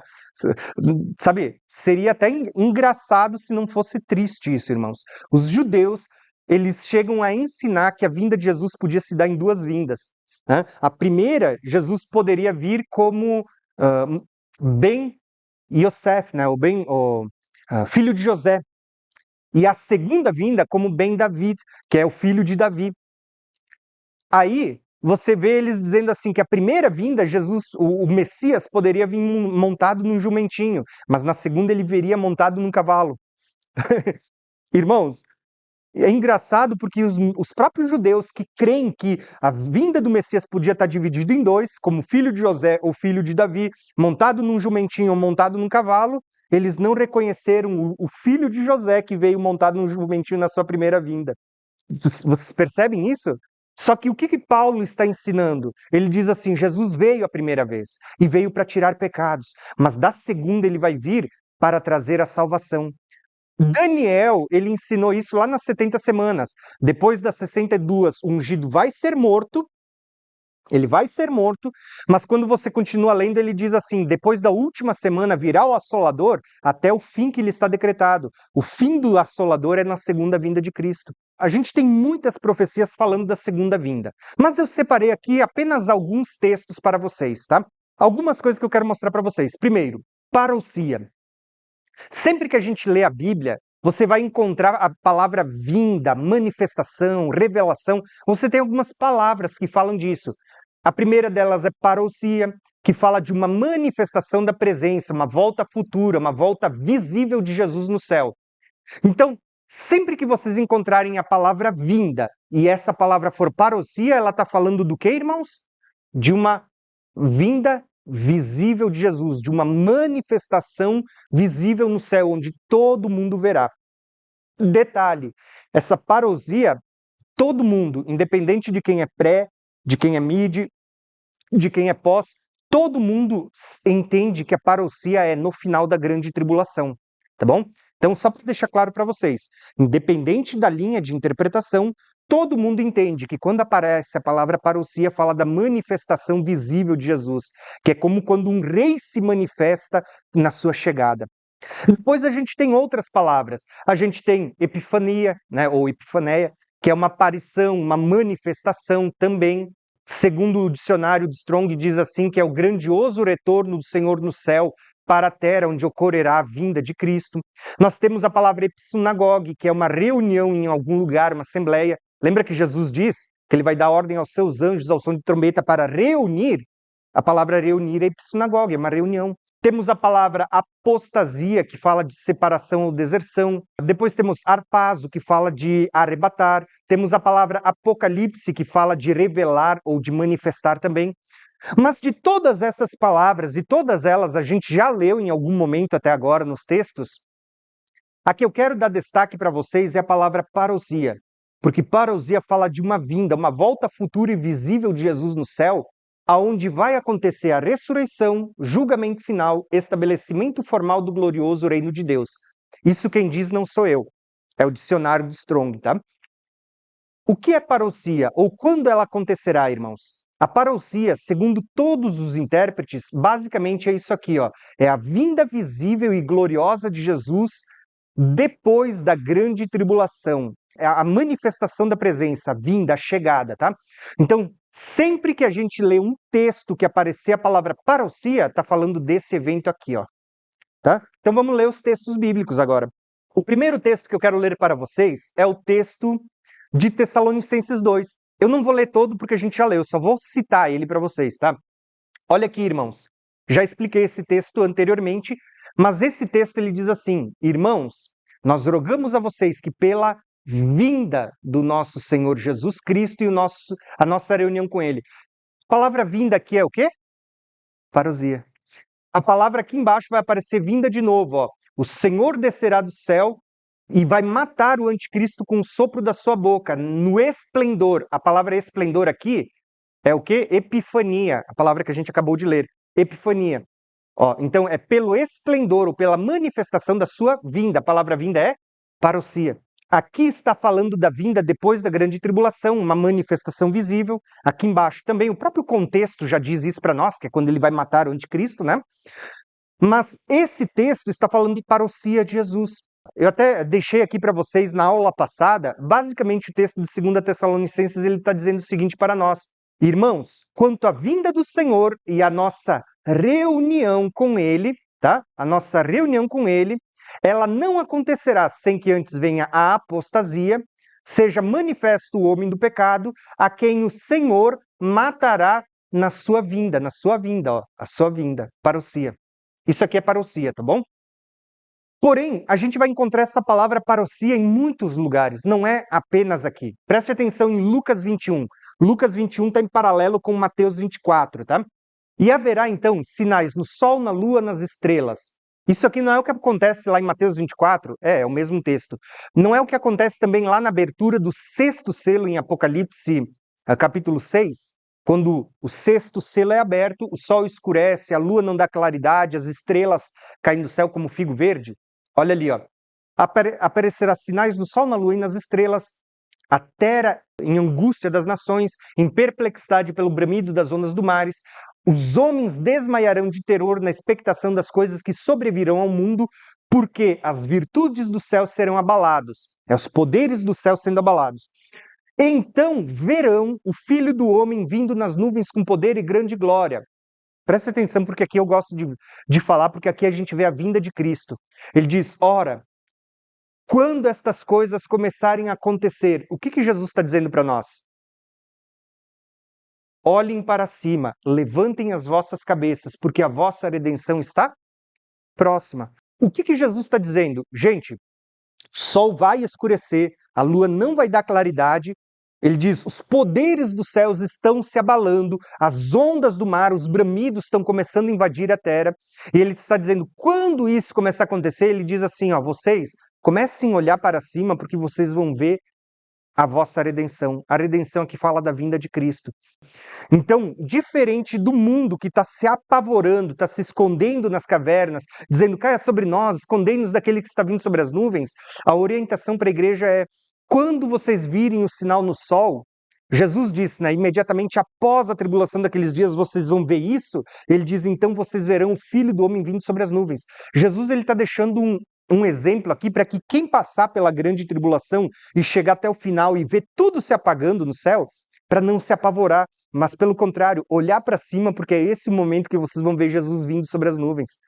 Sabe, isso para mim é confortante, tá? Isso para mim é maravilhoso, porque você vê assim, ó, que Jesus está dizendo, quando tudo se apagar e está todo mundo desesperado, esse é o melhor momento para o crente que tiver nesse momento. Ele está dizendo, porque vocês vão olhar para o céu e vocês vão ver o céu se abrindo para Jesus voltar. Então, assim, ó, quando que acontece isso? Isso acontece no final da grande tribulação. Esse texto está narrando a grande tribulação. Ele está dizendo que vai haver sinais no sol, na lua e nas estrelas. Mateus 24 diz, imediatamente após a tribulação daqueles dias, vocês vão ver o sol escurecendo, a lua não dando claridade, as estrelas caindo do céu. Então, o que a gente leu em Lucas 21 e Mateus 24 é o mesmo texto sendo escrito por dois evangelhos diferentes, inclusive está em paralelo com Marcos 13 também. Isso aqui é depois da grande tribulação. Isso é bem claro, a cronologia da ordem. O que ele está dizendo aqui assim, ó, quando vocês virem isso, vocês vão ver também o Filho do Homem vindo sobre as nuvens. Quando vocês virem o sol e a lua escurecerem, ele diz, olhem para cima, levantem as vossas cabeças, porque a vossa redenção está próxima. Então, a primeira coisa que a gente pode dizer, quem estiver ali na grande tribulação e vê essas coisas acontecendo, e é santo, são pessoas convertidas ao Senhor, que creem em Jesus, que foram lavados pelo sangue do Cordeiro. Essas pessoas, de fato, elas vão ter que olhar para cima e não se apavorar ou querer se esconder, porque quando essas coisas acontecerem é o momento da vinda de Cristo. Já não tem mais tempo, chegou o fim, entendeu? Jesus está voltando. Esse é o momento da vinda do Senhor. Você vai ver até mais claro, eu vou mostrar outros textos agora, e aí eu vou terminar com essa colocação, tá? Quando você olha para Mateus 24, quem já leu esse texto? Que a vinda do Senhor é como um relâmpago. Olha o que está escrito aqui, ó. Vamos lá, ó. E assim, se alguém lhe disser, ele está no deserto, não saia, se disserem que ele está dentro de uma casa, não acreditem. Lembra que o verso 21 falava da grande tribulação, né? Então, olha o contexto. Verso 27. Porque assim como um relâmpago que sai do Oriente e se mostra no Ocidente, assim será a vinda do Filho do Homem. Vamos lá, gente. Qual é a palavra que está aqui na vinda? Parousia. É parousia. Outra. Vocês já ouviram falar assim, ó, que a vinda de Jesus vai ser rápida como um relâmpago? Se vocês lerem atentamente, eu vou ler para vocês de novo com atenção, vocês veem que o texto não está falando de rapidez. O texto está falando que é como um relâmpago que se mostra, e não um relâmpago que é rápido. Sabe quando você está de noite, tá uma noite de tempestade, está tudo escuro, e de repente um relâmpago corta o céu e ele traz um clarão, ele ilumina tudo? Pensem no cenário que Jesus está descrevendo aqui em Mateus 24. Ele está dizendo, o sol escureceu, a lua não deu a claridade, as estrelas estão caindo do céu, os poderes do céu estão abalados. Como vocês acham que vai estar tudo? Vai estar escuro. Só que o que Jesus está dizendo? vai ser como um relâmpago. No meio de toda aquela escuridão, de repente, Jesus aparece, e a Bíblia diz que ele vem com um esplendor e grande glória. O que ele está fazendo? Ele está se revelando como um relâmpago no meio de toda aquela escuridão. Então, por isso que a Bíblia não está dizendo que a vinda de Jesus ela é rápida como um relâmpago. A Bíblia está dizendo que é como um relâmpago que se mostra, vai ser visível. Entenderam? Por que eu estou mostrando isso para vocês? Jesus diz, é assim que será a vinda do Filho do Homem. Não está falando de rapidez, está falando de visibilidade, como um relâmpago que se mostra. Tá? Isso é uma chave, irmãos, porque muitas vezes o que a gente vê são interpretações erradas que são ensinadas e as pessoas vão repetindo, repetindo e repetindo. Mas quando você começa a analisar palavra por palavra, você vai ver vinda aqui, ó, é uma vinda visível que se mostra na parousia. Na parousia, o que é parousia? Não é a manifestação visível de Jesus no final da grande tribulação? Aí você tem Mateus 24, então, que Mateus 24 a gente já leu várias vezes. Jesus diz, imediatamente após a tribulação daqueles dias, o sol escurecerá, a lua não dará claridade, as estrelas cairão, os poderes do céu são abalados. Então vocês verão o Filho do Homem vindo sobre as nuvens do céu. É quando o céu se escureceu, Jesus se manifesta como um relâmpago. Ele vai vir em esplendor, em grande glória. Olha outro texto, Apocalipse 1:7. Esse todo mundo concorda, independente da visão que cada um tem, todo mundo concorda que esse texto fala de depois da grande tribulação. Eis que ele vem com as nuvens, todo olho verá, até mesmo aqueles que o transpassaram, e todos os povos da terra se lamentarão. Está lá em Mateus 24, né? As nações da terra se lamentarão, e todos os povos da terra se lamentarão e verão o Filho do Homem vindo sobre as nuvens. Por fim, Apocalipse 6. Só para me mostrar para vocês que o que Jesus falou está lá em Apocalipse também, ó. Havendo aberto o sexto selo, olhei e eis um grande tremor de terra.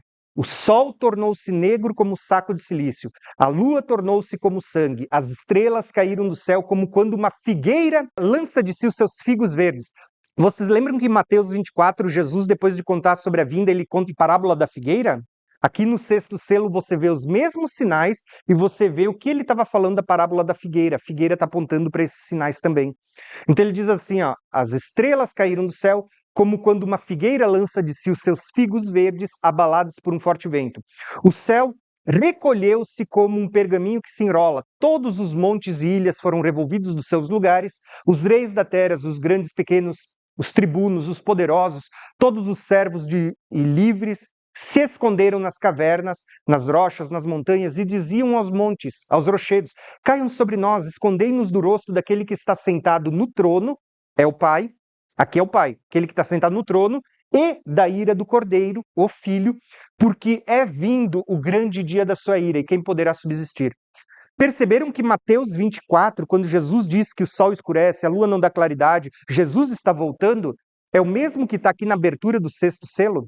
Jesus está voltando no sexto selo. Também. É o mesmo que o anjo vai apontar em Apocalipse 10. Esse texto aqui, irmãos, é um dos textos que nesse ano foi o texto pelo qual eu mais me apaixonei. Esse texto aqui, ele te conecta com quase toda a Bíblia. Para quem conhece assim, os links de conexão, isso aqui te conecta com quase toda a Bíblia. Mas eu vou mostrar para vocês uma coisa. Ó. Então o anjo que eu tinha visto de pé sobre o mar e sobre a terra, levantou a sua mão direita para o céu e jurou por aquele que vive para todo sempre. Aqui está lá Daniel 12, né? Lembra? Anjo, o homem vestido de linho? Jurou por aquele que criou os céus e a terra, e aquele que nele há.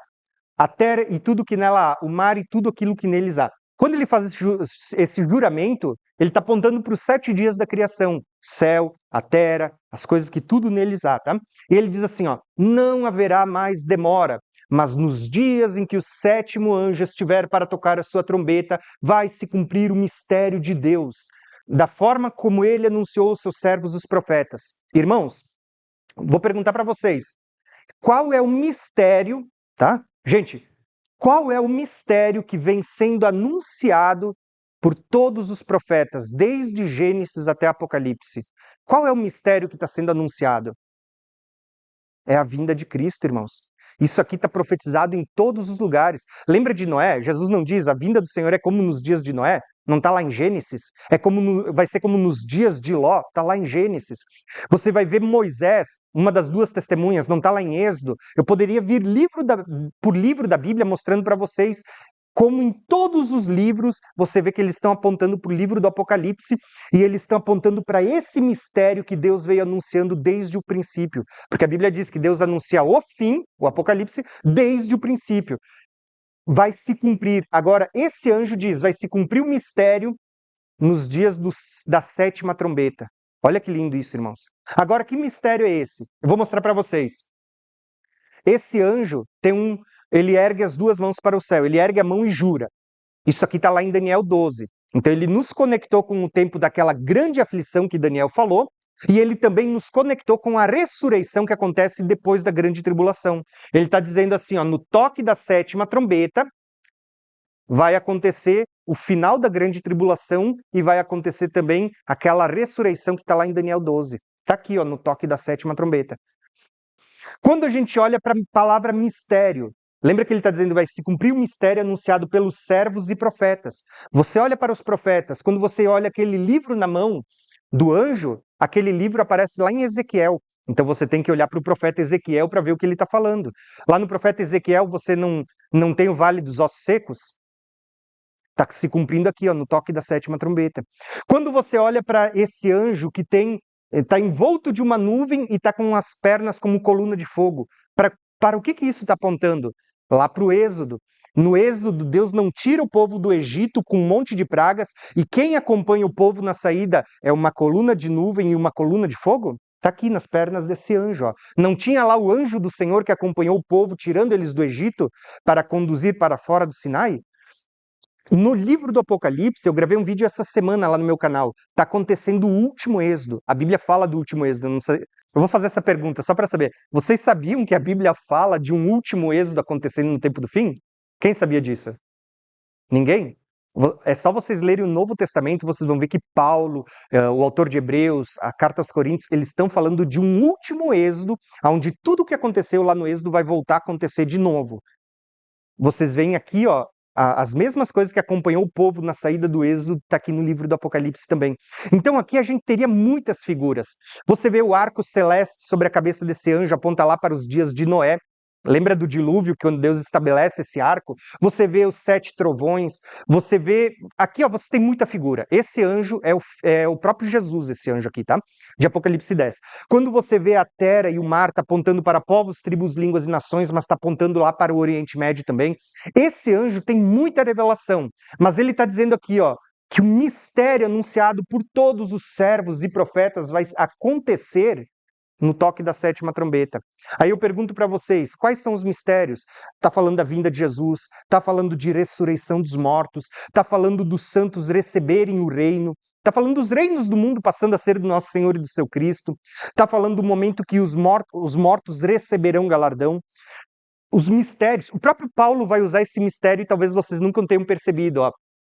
O anjo diz que no toque de uma trombeta, que é a sétima, vai se cumprir o mistério.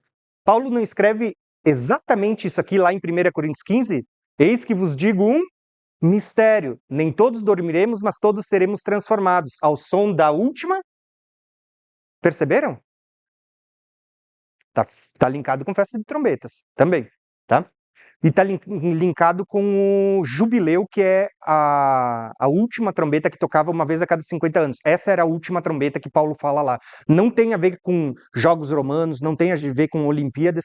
Paulo não está pegando coisas extra-bíblicas. Paulo está trazendo uma coisa de dentro da Bíblia. A última trombeta era aquela que era tocada uma vez a cada 50 anos no ano do jubileu, que era quando todo escravo era livre, quando a terra voltava para os seus donos. Lembra que na vinda de Jesus, a terra que hoje está na mão de Satanás está voltando para o seu dono, que é Deus? É o ano do jubileu, entendeu? Gente, assim, ó, isso aqui é tremendo demais, cara. Oh, isso aqui é tremendo demais, cara. Olha aqui, ó. Agora eu vou ler para vocês Apocalipse 11, que é a última trombeta. Isso aqui é tremendo, cara. Porque olha lá, ó, o 7º anjo tocou a sua trombeta. Houve vozes no céu que diziam: os reinos do mundo tornaram-se do nosso Senhor e do seu Cristo. Quem que estava reinando antes do toque da sétima trombeta? Irmãos, não era Satanás? Não é o próprio anticristo? Né? A gente vê lá na estátua de Daniel, a gente vê os 10 chifres, os reinos do mundo estavam na mão da besta.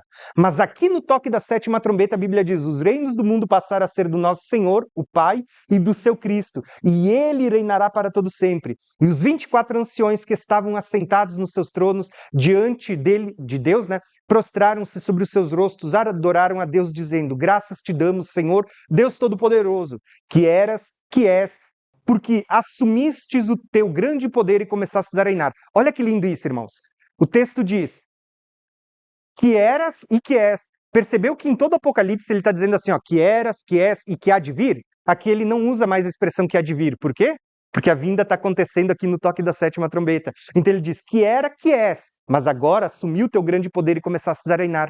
Lembra do livro de Daniel? O livro de Daniel diz assim, ó, que Daniel 7, quando vocês verem o Filho do Homem, os reinos do mundo serão tirados do chifre pequeno e serão dados ao Filho do Homem, e o seu reino será um domínio eterno, um reino eterno que jamais passará. Quando que o reino eterno, profetizado em Daniel 7, em Daniel 2, quando a pedra quebra aquela estátua lá nos pés, vai acontecer? Está aqui, ó, no toque da sétima trombeta, ó, os reinos do mundo, os reinos, ó, o reino eterno começando a ser estabelecido. Os reinos do mundo passaram a ser do nosso Senhor, do seu Cristo. Tem gente que diz que hoje Cristo já está reinando sobre esse mundo. Não é verdade. O reino de Cristo hoje está sendo estabelecido em nós. O reino de Cristo está sendo estabelecido dentro de nós. Mas no milênio será um reino que vai estar sobre toda a terra. Hoje, a Bíblia diz para nós orar o Pai Nosso. Venha o teu reino. Nós oramos pela vinda do reino. Quando que o reino vai se estabelecer? Aqui no toque da sétima trombeta. Como o anjo disse no capítulo 10. Quando tocar a sétima trombeta, cumprir-se-á todos os mistérios que foram anunciados em toda a Bíblia. Acontece aqui, irmãos. Entenderam? Então, por fim, olha só, eu mostrei para vocês a vinda de Cristo aqui na sétima igreja, no sétimo selo, na sétima trombeta, que é aqui, ó. Ah, interessante sobre a sétima trombeta. Vocês perceberam que quando toca a sétima trombeta, a Bíblia diz assim, ó, abriu-se o céu e foi vista a Arca da Aliança? Sabe o que é a Arca da Aliança? Não é porque a arca que hoje ninguém sabe onde está, pelo menos dizem os teóricos, né, se não estiver escondida, porque as pessoas dizem que Deus levou para o céu e está lá no céu e quando tocar a sétima trombeta a gente vai ver a arca. Não. A Arca da Aliança lá no tabernáculo era apenas um símbolo do trono de Deus.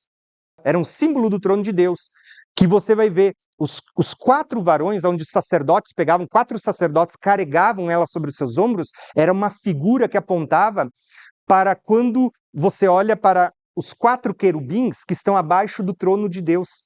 Entende? Então você tem os tronos de Deus, você tem os 4 seres viventes, que são 4 querubins, e as 4 argolas, aqui apontava para aquelas rodas cheias de olhos que a gente vê lá em Ezequiel, vê no livro do Apocalipse, vê em Daniel. Né? A arca era apenas uma tipologia, uma figura, uma sombra que aponta para a realidade, o trono de Deus. Quando a Bíblia diz assim, ó, que foi vista a Arca da Aliança, é o mesmo que está acontecendo no 6º selo, foi visto o trono de Deus. Por quê? Porque o trono de Deus está vindo junto com o Filho. Entende? Vocês estão vendo o trono de Deus no toque da sétima trombeta quando o céu se abre. Que é isso que Jesus está dizendo. Jesus diz assim, ó, que após a tribulação daqueles dias, os poderes do céu serão abalados. No 6º selo, você vê o céu se recolhendo como pergaminho. No toque da sétima trombeta, você vê o céu se abrindo e a arca sendo vista. É como se você pudesse ver para cima e ver o trono de Deus acima de nós.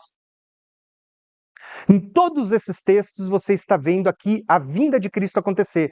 No capítulo 3, no capítulo 6, no capítulo 11, no 14, no 19. Depois você vê aqui também, a gente vê isso, né? Mas eu quis mostrar para vocês que a Bíblia fala várias vezes da vinda. São várias vindas? Não, é uma única vinda, mas Deus estava falando por camadas de revelação, e cada vez que Deus trazia uma camada, ele amplia, ele traz uma informação nova para a gente ir somando. Então, quando a gente olha para o livro do Apocalipse organizado nas camadas, o que a gente tem é isso, ó. Na sétima igreja, Jesus dizendo, eu estou à porta.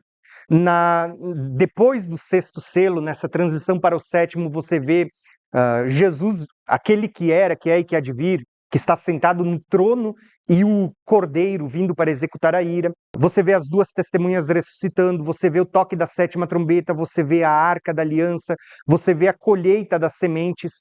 Lembra que Jesus contou uma parábola que ele diz assim, ó, que é o reino dos céus é como a parábola do trigo e do joio?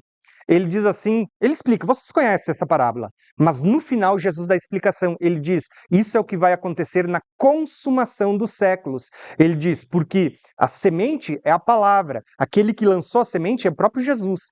Ele diz, a plantação são vocês. Só que o que Jesus vai ensinar? Ele diz, quando chegar a consumação dos séculos, vocês não precisam fazer nada agora com o joio, porque quando chegar a consumação dos séculos, o próprio Jesus vai dar ordem aos seus anjos, que são os ceifeiros, para recolher o trigo para o celeiro. O que era o celeiro? Ali é a Nova Jerusalém. Só que ele está apontando aqui, ó, no capítulo 14, você tem a colheita do trigo. E você tem depois a colheita da uva, que fala do lagar da ira, que vão ser pisados e que o seu sangue escorrerá até os freios dos cavalos. Isso aí é lagar da ira, né? E na sétima taça você vê a vinda de Jesus também acontecendo, só que daí aí já tem um outro contexto das 7 taças também. Por fim, a gente encerra a aula agora, tá? O que eu queria mostrar para vocês? Até agora, o que a gente aprendeu? Nós falamos sobre diversas coisas, a primeira vinda de Cristo, sua morte, sua ressurreição, sua ascensão, a destruição do templo no ano 70, falamos sobre a era atual que estamos vivendo, falamos sobre o princípio das dores, que ele aponta para esses 40 meses ou 2000 anos, lembrando que as dores de parto ela vem na última semana, e aonde que você vê a última semana? Aqui, ó, semana de Daniel. Falamos sobre o tempo dos gentios, falamos sobre o início dessa semana que vai ser marcado por um acordo de paz por meio do anticristo. Falamos da ascensão, da manifestação, da grande tribulação, que foi o que falamos hoje no início. Falamos aqui sobre um pouco do livro do Apocalipse de maneira bem breve, que é o que acontece nessa última semana, mas falei também aqui ó, do que vai acontecer no toque da sétima trombeta, que é onde vai se cumprir todo o mistério anunciado por Deus, na segunda vinda de Cristo. Então nós temos aqui o que o autor de Hebreus disse. Jesus veio uma vez para tirar o pecado de muitos, mas ele aparecerá uma segunda vez, não para tirar pecados, mas para trazer salvação àqueles que o aguardam. E por ocasião da vinda de Cristo acontece também o que é chamado de a primeira ressurreição, que é o que a gente vai estudar no início do ano, na nossa primeira aula. Você sabe o que é a primeira ressurreição? É o que Daniel disse lá. Vai haver uma grande aflição, porém depois aqueles que tiverem o seu nome escrito no livro da vida ressuscitarão do pó da terra, depois da grande aflição. Está aqui, ó, depois da grande aflição tem uma ressurreição. Você lê Apocalipse 20, é dito lá, aqueles que não adoraram a imagem da besta, não colocaram a sua marca, eles participaram da primeira ressurreição e eles reinarão com Cristo por 1000 anos. Eu sei que às vezes pode ser confuso, porque eu estou citando uma enxurrada de texto bíblico para vocês. E às vezes a gente precisa conectar tudo isso que eu estou falando para vocês. Mas o que eu estou fazendo aqui com vocês eu estou tentando trazer ao máximo textos bíblicos para a gente ler junto, para não ficar uma coisa teórica, mas embasada na leitura de textos bíblicos, tá? Estou tentando fazer isso para vocês. Irmãos, com isso eu quero encerrar a aula de hoje, mostrando que a gente parou agora na segunda vinda. Na próxima aula, a gente vai falar sobre a primeira ressurreição, vamos falar sobre Tribunal de Cristo, sobre o reino milenar, sobre o juízo do trono branco, Gog e Magog, a prisão de Satanás, o momento que ele vai ser solto, quando vai ser lançado no lago de fogo, e vamos falar de eternidade também. Daqui para frente, a gente não vai gastar muito tempo, irmãos. Daqui para frente, a gente vai ter 2 aulas só. E a gente encerra, tá? Porque a minha preocupação mesmo era falar para vocês disso aqui e da segunda vinda, que a gente conclui hoje. Vamos falar de perguntas e respostas. Se alguém tiver pergunta, pode fazer também. Eu vou começar respondendo a pergunta do irmão Luciano, que foi o que o irmão perguntou, tá? Hoje nós temos uma visão confessional, a nossa visão é pré-tribulacionista como igreja, entendeu? A nossa visão como igreja é pré-tribulacionista. Para mim, ao meu ver, ela está errada. Eu sempre fui pré-tribulacionista, eu vou falar isso para ti, tá? Eu sempre fui pré-tribulacionista. Sabe quando eu mudei a minha visão? Quando eu estava lá na casa do Jairo dando estudo bíblico. Quando a gente olha para a Bíblia, a primeira coisa que a gente vai perceber, não existe nenhum texto na Bíblia que fale que a igreja não passará pela grande tribulação. Não tem. Vocês podem procurar. Quando eu estava na casa do Jairo, eu vou contar para vocês eu tô abrindo aqui, acho que pela primeira vez. Eu contei isso no meu canal uma vez, mas eu não falei que era na casa do Jairo. Hoje eu tô contando, acho que pela primeira vez. Quando eu estava dando estudo na casa do Jairo, cara, eu estava tão empolgado em falar da vinda de Jesus e um monte de coisa. Não sei se o Jairo vai lembrar, mas a gente passava lá na tua televisão, lembra? O Espírito Santo começou a tocar no meu coração e ele começou a me dizer assim: Thiago, para de ler livros e vai ler a Bíblia. E, cara, eu fiquei com aquilo, acho que durante uns 3 meses no meu coração. Para de ler livros e vai ler a Bíblia. Eu entendi que era Deus falando comigo. E eu parei de ler livros e eu comecei a ler a Bíblia. E, ó, cara, eu compro livros. Quem vai na minha casa vai ver que do lado do meu computador, até hoje eu compro livros. Mas eu entendi que Deus estava me dizendo: para de ler livros. Eu parei de ler livros por um tempo e eu comecei a ler a Bíblia. Qual que foi a primeira coisa que me chocou? Quando a gente olha para o discurso de Jesus, Jesus não falou de arrebatamento secreto. Jesus diz assim: imediatamente após a tribulação daqueles dias, vocês vão me ver. Quando tu olha para o ensino de Daniel, não tem nenhum texto de Daniel dizendo que existe um arrebatamento ou alguma coisa antes da tribulação. Quando você olha para os ensinos de Paulo, você não vai encontrar texto nenhum falando sobre arrebatamento antes. Pelo contrário, eu não botei hoje porque a gente vai ver no ano que vem. Quando tu olha o texto do arrebatamento, lá sobre a vinda do Senhor, lá no arrebatamento a palavra vinda é parousia, fala de uma vinda gloriosa. Quando você olha a palavra ficarmos, ele diz: e nós os que ficarmos vivos até a vinda. Ele está dizendo: nós os que ficarmos vivos até a parousia, não precederemos os que dormem. Quem são os que dormem? Os que vão ressuscitar. Quando tu olha para Daniel, a ressurreição é depois da grande tribulação, como a gente viu hoje. Lembra que Paulo diz que primeiro os mortos ressuscitam, depois os vivos são arrebatados? Não pode acontecer arrebatamento sem que antes os mortos ressuscitam, porque Paulo diz: primeiro os mortos ressuscitam, depois os vivos são arrebatados. Tu olha para Daniel, a ressurreição é depois da grande tribulação. Tu olha para o ensino de Paulo, a ressurreição é depois da grande tribulação. Tu olha para o Apocalipse 20, ele diz: primeira ressurreição participam aqueles que não adoraram a besta, não adoraram essa imagem, não colocaram essa marca. A primeira ressurreição em Apocalipse 20 é depois da grande tribulação. Você não vê ressurreição antes. O que a gente vê são, por exemplo, dentro de algumas linhas teológicas, a linha pré, eles criam argumentos do tipo: a ressurreição é em 4 etapas por causa que são as etapas da colheita. Né? A gente tem vários, mas a gente não tem texto bíblico. Tu não tem texto falando de uma vinda, de um arrebatamento antes, tu não vê texto de arrebatamento depois, só vê a Bíblia falando de uma única vinda. E aí que está talvez o grande problema, porque quando eu parei de ler livros e eu fui ler a Bíblia, a primeira coisa que me chocou é que Jesus não falou de arrebatamento secreto. Paulo não falou de arrebatamento secreto. E aí a gente fica com aquela coisa, com base em que texto que a gente tem isso? Entendeu? Como que a gente fundamenta toda uma doutrina tão importante sem nenhum texto bíblico? Tu entendeu? E aí tu vai dizer: tá, mas e os pré-tribulacionistas? Porque eu já fui pré-tribulacionista e já ensinei, não era um pré que eu não conhecia, eu conhecia. Cara, eu entrei em choque. Eu demorei, acho que uns 3 anos para digerir e assim, ó, uma coisa que eu vou dizer para vocês, e eu desejo que vocês tenham a mesma coisa. O meu coração não é apegado em visão, tá? Em teologias. O meu coração, ele é um coração sincero que eu quero aprender a palavra de Deus. Independente se ela tá a favor daquilo que eu gosto ou não, mas eu quero a palavra de Deus. O que ela diz é o que importa. E, cara, eu entrei em choque, porque eu comecei a dizer assim: eu quero entender o que a palavra de Deus diz. E assim, ó, eu revirei as mais diversas figuras. Eu vou usar um exemplo para vocês, já que a gente está falando, olha que lindo que é isso. Irmãos, Jesus diz assim, ó, que a vinda do Filho do Homem será como nos dias de Noé. Certo? Será como nos dias de Noé. Todo mundo concorda com isso, né? Qual foi o ano do dilúvio? Quem lembra? O ano 600. Veja que o 600 aponta para o sexto milênio, né? 6.000, tá? Você tem uma conexão. A Bíblia diz assim que quando chegou, a arca ficou pronta, Deus disse para Noé: Noé, entra na arca, porque daqui a 7 dias eu vou fazer chover, certo? O que Deus está deixando aqui para nós? Uma figura de 7 dias. O que é 7 dias? Não aponta para os 7 anos da tribulação? Então Deus diz: daqui a 7 dias eu vou fazer chover. Quando você lê atentamente, a pessoa que faz uma leitura batida vai dizer: pô, Noé entrou na arca. Mas quem lê atentamente, vai lendo, lendo, lendo, lendo, lendo, você vai ver assim, ó, no dia que começou a chover, Noé entrou na arca. Vocês entenderam? Deus disse, daqui a 7 dias, ou seja, no sétimo eu vou fazer chover. Então Deus diz, entra na arca.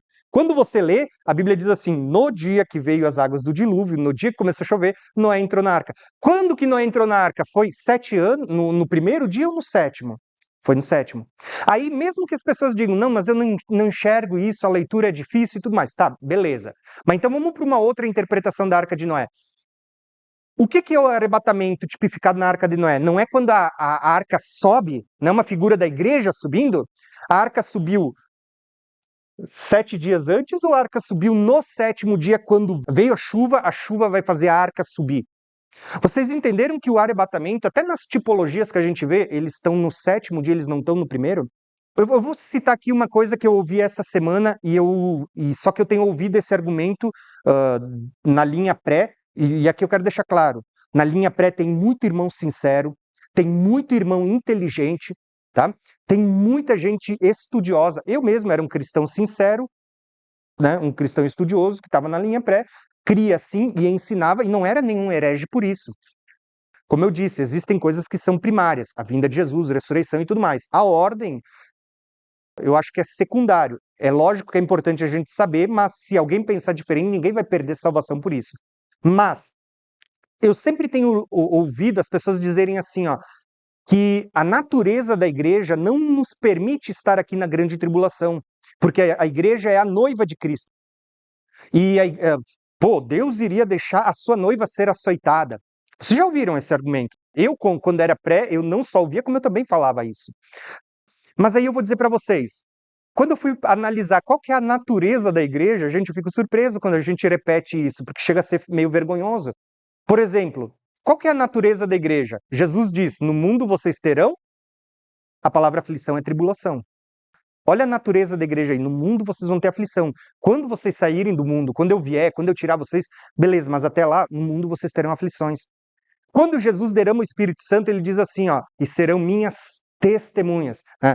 Vocês receberão o poder do Espírito Santo, vocês serão revestidos de poder para serem minhas testemunhas. A palavra testemunha é mártire. Ou seja, qual que é a natureza da igreja? Vocês estão sendo revestidos para, se necessário, vocês darem a vida por mim. Quando a gente olha para a história dos apóstolos, a gente falou isso nas aulas passadas, dos 12 apóstolos, 11 deles foram mártires, morreram pelo evangelho. Eu pergunto para vocês, eles eram igreja? Eles eram a noiva do Cordeiro também? Eram. Para quem diz assim, a natureza da igreja não é passar pela grande tribulação, não nos permite estar aqui na grande tribulação. Gente, esqueceram de avisar toda noiva durante 2000 anos, é só para os últimos 7 anos que a gente não vai estar aqui. Vocês entendem que quando a gente para analisar, a Bíblia está mostrando assim, ó, em todos os textos, eu poderia citar tudo para vocês. Até os dias de hoje tem muita gente que morre por causa do evangelho. Não é a nossa condição no Brasil, aqui no Ocidente, mas tem muita gente que está dando a vida pelo evangelho. São igreja, não são? Como que a gente pode dizer assim que como é que Deus vai permitir que a noiva seja açoitada nos últimos anos? Mas não é isso que está acontecendo até hoje e Deus não permite? O texto que a gente leu em 2 Tessalonicenses capítulo 1, os tessalonicenses estavam passando por tribulação. Paulo diz para ele, gente, isso é um motivo de se gloriar. Ele diz assim, porque vocês estão mostrando pela tribulação, por permanecerem firmes na tribulação, que vocês são dignos de entrar no reino. E aí ele diz o quê? Que quando o Senhor vier e se manifestar, ele vai retribuir com tribulação aqueles que vos atribulam, mas vai dar alívio a vocês que são atribulados, quando ele se manifestar na sua vinda, parousia, na sua vinda. Por isso que os tessalonicenses estavam preocupados. Eles dizem assim, ó, tem gente escrevendo cartas, pregando, profetizando por meio do Espírito, dizendo que porque nós estamos passando em tribulação, Jesus já veio, aí aconteceu um arrebatamento secreto, nós fomos deixados para trás, tem até aquela série de filmes, Deixados para Trás. Eu gosto de assistir, assisti até o último agora, que foi lançado esse ano, né? Deixados para Trás. E aí o que vai acontecer? Né? Os tessalonicenses foram deixados para trás e Paulo diz assim, ele tem que escrever uma carta dizendo não, quando o Senhor vier é que ele vai dar alívio nas tribulações de vocês. E aí os outros vão ser atribulados, por causa da ira de Deus, né? Ele escreve no capítulo 2, não vai ser assim, gente, não se enganem. Olha que ele ainda está dizendo, não se enganem. Ele diz assim, porque a vinda do Senhor, a parousia e a nossa reunião com ele, que fala de ressurreição, de arrebatamento e tudo mais, e a nossa reunião com ele não acontecerá sem que antes seja revelado o homem do pecado, a quem o Senhor matará no sopro da sua boca. O que a gente percebe? Irmãos, eu já fiz uma peneira na Bíblia, e quando eu falo isso é do tipo assim, eu sondei cada texto. Eu não encontrei um texto falando que a igreja é arrebatada antes, ou que a igreja não passaria por tribulação. Pelo contrário, a natureza da igreja sempre foi passar por tribulação. Até hoje passamos por tribulação. Entende? Aí tem uma outra questão. As pessoas vão dizer assim, não, mas Deus não nos predestinou para a ira. E aí, como a gente chega lá nas taças, as taças são chamadas de taças da ira. As trombetas são chamadas de ira também, né? Aí as pessoas dizem, ó, tá vendo? Se Deus não nos predestinou para a ira, a gente não pode estar aqui porque Deus não nos predestinou. Mas aí existe um problema grande, porque sempre que Paulo escreve aos Tessalonicenses, aos Romanos, Paulo diz assim que Deus não nos destinou para a ira, ele estava falando de salvação. Ele estava falando que Deus não nos predestinou para a condenação eterna, que isso é chamado de a ira de Deus. O lago de fogo é chamado de a ira de Deus. Então, quando Paulo fala de salvação, ele diz que a igreja não foi predestinada para a ira. Mas Paulo não estava falando da última semana da grande tribulação, quando tem taças e trombetas. Ele estava falando de toda a igreja, desde do pessoal dos seus dias, os da Idade Média, os que nem vão chegar até aqui no Apocalipse, entendeu? Para todos esses, ele está dizendo, Deus não nos destinou para a ira. Quando alguém morre, ele está dizendo, você não foi destinado para a ira, para a condenação, mas para a salvação. A ira lá não é trombetas, não é taças. A ira lá que que Paulo escreve aos Romanos, que Paulo escreve aos Tessalonicenses, ele estava falando de condenação eterna, entende? Só que as pessoas pegam esse texto e vão aplicar no livro do Apocalipse quando fala de taças da ira. E lembrando que a palavra ira tem duas palavras ira. Tem a palavra orgue e a palavra tumus. Na tumus, se eu não me engano é essa, né? Uma fala de uma ira temporária, que são taças, trombetas. Isso são iras temporárias. É para aquele evento, pois passa. Mas existe outra que é a ira eterna, que fala lá do lago de fogo. Quando a Bíblia diz assim, ó, todo mundo que está aqui, ó, desde Cristo até a segunda vinda, tem muita gente que morre e nem vai chegar aqui, ó. Mas eles morreram. Deus está dizendo, Deus não te destinou para a ira. Isso aqui, ó. Isso aqui é a ira eterna. É o lago de fogo, a condenação eterna. Deus não nos predestinou para a ira, mas para a salvação em Cristo Jesus. Entendeu? Ele estava falando de salvação e condenação. Ele não está falando de trombetas ou taças. Só que às vezes as pessoas confundem, então dizem, ó, a igreja não foi predestinada para a ira, ela vai ser arrebatada antes. Eu vou contar uma coisa para vocês e vocês, quando forem estudar, aconselho que estudem, vocês vão perceber isso.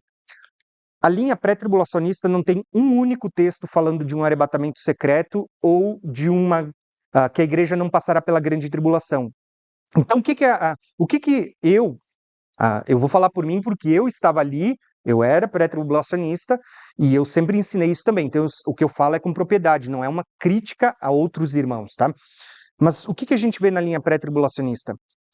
Geralmente você faz aquele paralelo, você faz duas pilhas de texto e você diz, na primeira vinda se cumpre isso, na segunda isso. Né? Por exemplo, na primeira vinda Jesus vem rápido como um relâmpago, na segunda ele vem visível. Pô, eu mostrei para vocês, não é rápido, como um relâmpago que se mostra. E o contexto mostra que era depois da tribulação. Aí as pessoas dizem, na primeira vinda vai ser como num piscar de olhos, na segunda vai ser visível. A Bíblia não fala que a primeira vinda é como um piscar de olhos. Se você ler atentamente 1 Coríntios, Paulo está dizendo assim, ó, que vou contar um mistério para vocês. Ele diz assim, ó, que nem todos dormiremos, mas todos seremos transformados. Palavra transformados, num piscar de olhos.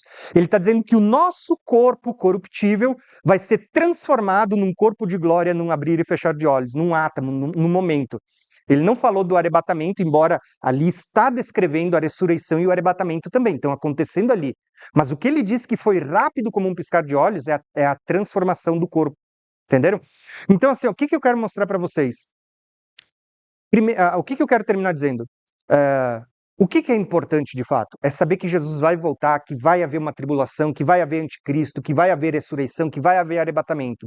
A ordem, ela é importante Eu acredito que todo mundo deveria viver a vida hoje como quem vai ser arrebatado hoje, entendeu? E se eu pudesse escolher, eu digo para vocês, eu escolheria não passar pela grande tribulação. Por que não, né? Se eu tivesse que ter uma escolha, eu escolheria não passar pela grande tribulação. Mas, acima de tudo, eu escolho focar nos textos bíblicos. O que que a Bíblia diz para nós? E quando eu olho para a Bíblia, eu não vejo textos dizendo que a igreja não estará. Pelo contrário, eu vejo a Bíblia mostrando que o alívio que a gente vai ser quando o Senhor se manifestar em glória, entendeu? Então, nesse sentido, eu digo para vocês, irmãos, não é errado estudar livros. Pelo contrário, eu continuo comprando. É bom. Mas assim, ó, o que que é inerente? Inerente que não comete erro é a Bíblia. Os homens, por mais bem intencionados que sejam, por mais que eles podem cometer erros, né? Eu vejo, cara, tem muita gente boa que eu gosto de acompanhar e que são homens, assim, são meus irmãos e a gente vai se encontrar junto. Mas o que eu quero dizer para vocês é o seguinte, tá? Independente da visão que você tenha, da visão que você vai ter, mesmo depois da gente estudar, porque meu conselho para vocês não é que você acredite cegamente no que eu estou mostrando para vocês, mas que você vai estudar tudo isso. Tá? Vai estudar todos esses textos, tente confrontar com outros. A gente vai começar o início do ano. Poxa, traz textos bíblicos e diz, ô Tiago, mas e esse texto? Como é que a gente poderia interpretar à luz da Bíblia? Tá? Por quê? Porque a gente precisa realmente assim, ó, se fundamentar e entender o que Jesus está falando, porque isso vai nos ajudar a se preparar para o que está por vir. Quando a gente fala do mistério de Cristo, vocês vão ver que Deus anuncia no Velho Testamento que ele vai fazer uma aliança com muitos, né? E ele diz assim, ó, em Jeremias: farei uma aliança, uma nova aliança, não como a aliança que eu fiz com os pais de vocês lá no Egito, quando eu tirei lá no Monte Sinai, né, que a lei foi parar em tábuas de pedras, né? Ele diz, mas vou fazer uma aliança com muitos, vou fazer uma aliança onde a lei vai parar na mente e no coração. Eu porei em vocês o meu espírito, e a lei vai parar na mente e no coração. Só que se vocês prestarem atenção, lá ele está dizendo assim, ó, essa aliança é com a casa de Israel e com a casa de Judá. Mas quando a gente chega no Novo Testamento e qualquer pregador, qualquer pastor vai pregar, ele não diz que a nova aliança é para nós, a igreja? Mas como assim? No Velho Testamento não diz que era para a casa de Israel e para a casa de Judá? Aí que está um grande mistério que as pessoas não entendem. Por isso que muitas vezes fazem essa dicotomia de povos como se Deus tivesse duas noivas. Uma, a igreja, do tipo, a igreja vai estar no céu, comemorando bodas de 7 anos. Aonde na Bíblia tem um texto que diga que as bodas são 7 anos? Não tem. Quando você olha para Apocalipse 19, você vai ver lá no toque, quando Jesus está voltando montado num cavalo branco, é dito assim, ó, chegou as bodas. As bodas chegaram no Apocalipse 19, não veio antes. Entendeu? Não tem 7 anos de bodas no céu. Se vocês pararem para analisar todos os textos, a Bíblia não fala de nada assim, ó, de você estar 7 anos lá no céu. Não tem texto bíblico. Isso é uma teoria que as pessoas vão pegando do tipo, no casamento judaico, tinha lá 7 dias de comemoração. As pessoas vão pegando coisas de fora para poder ir criando pilares para sustentar uma doutrina, porque não tem textos bíblicos, entendeu? Os próprios textos bíblicos eles vão dar uma cronologia, eles vão apontar para nós o momento da vinda, momento do arrebatamento, momento da ressurreição dos mortos. Isso. Só que isso aí é quem está com medo de Deus. Sabe quando eu falei do último êxodo para vocês? Quando chega na metade da semana ali, Deus vai pegar a sua igreja e ele vai conduzir para fora do sistema que a gente vive hoje. Tu entendeu? Lembra que eu falei para vocês que no livro do Apocalipse está acontecendo o último êxodo? O mesmo que Deus fez lá no êxodo.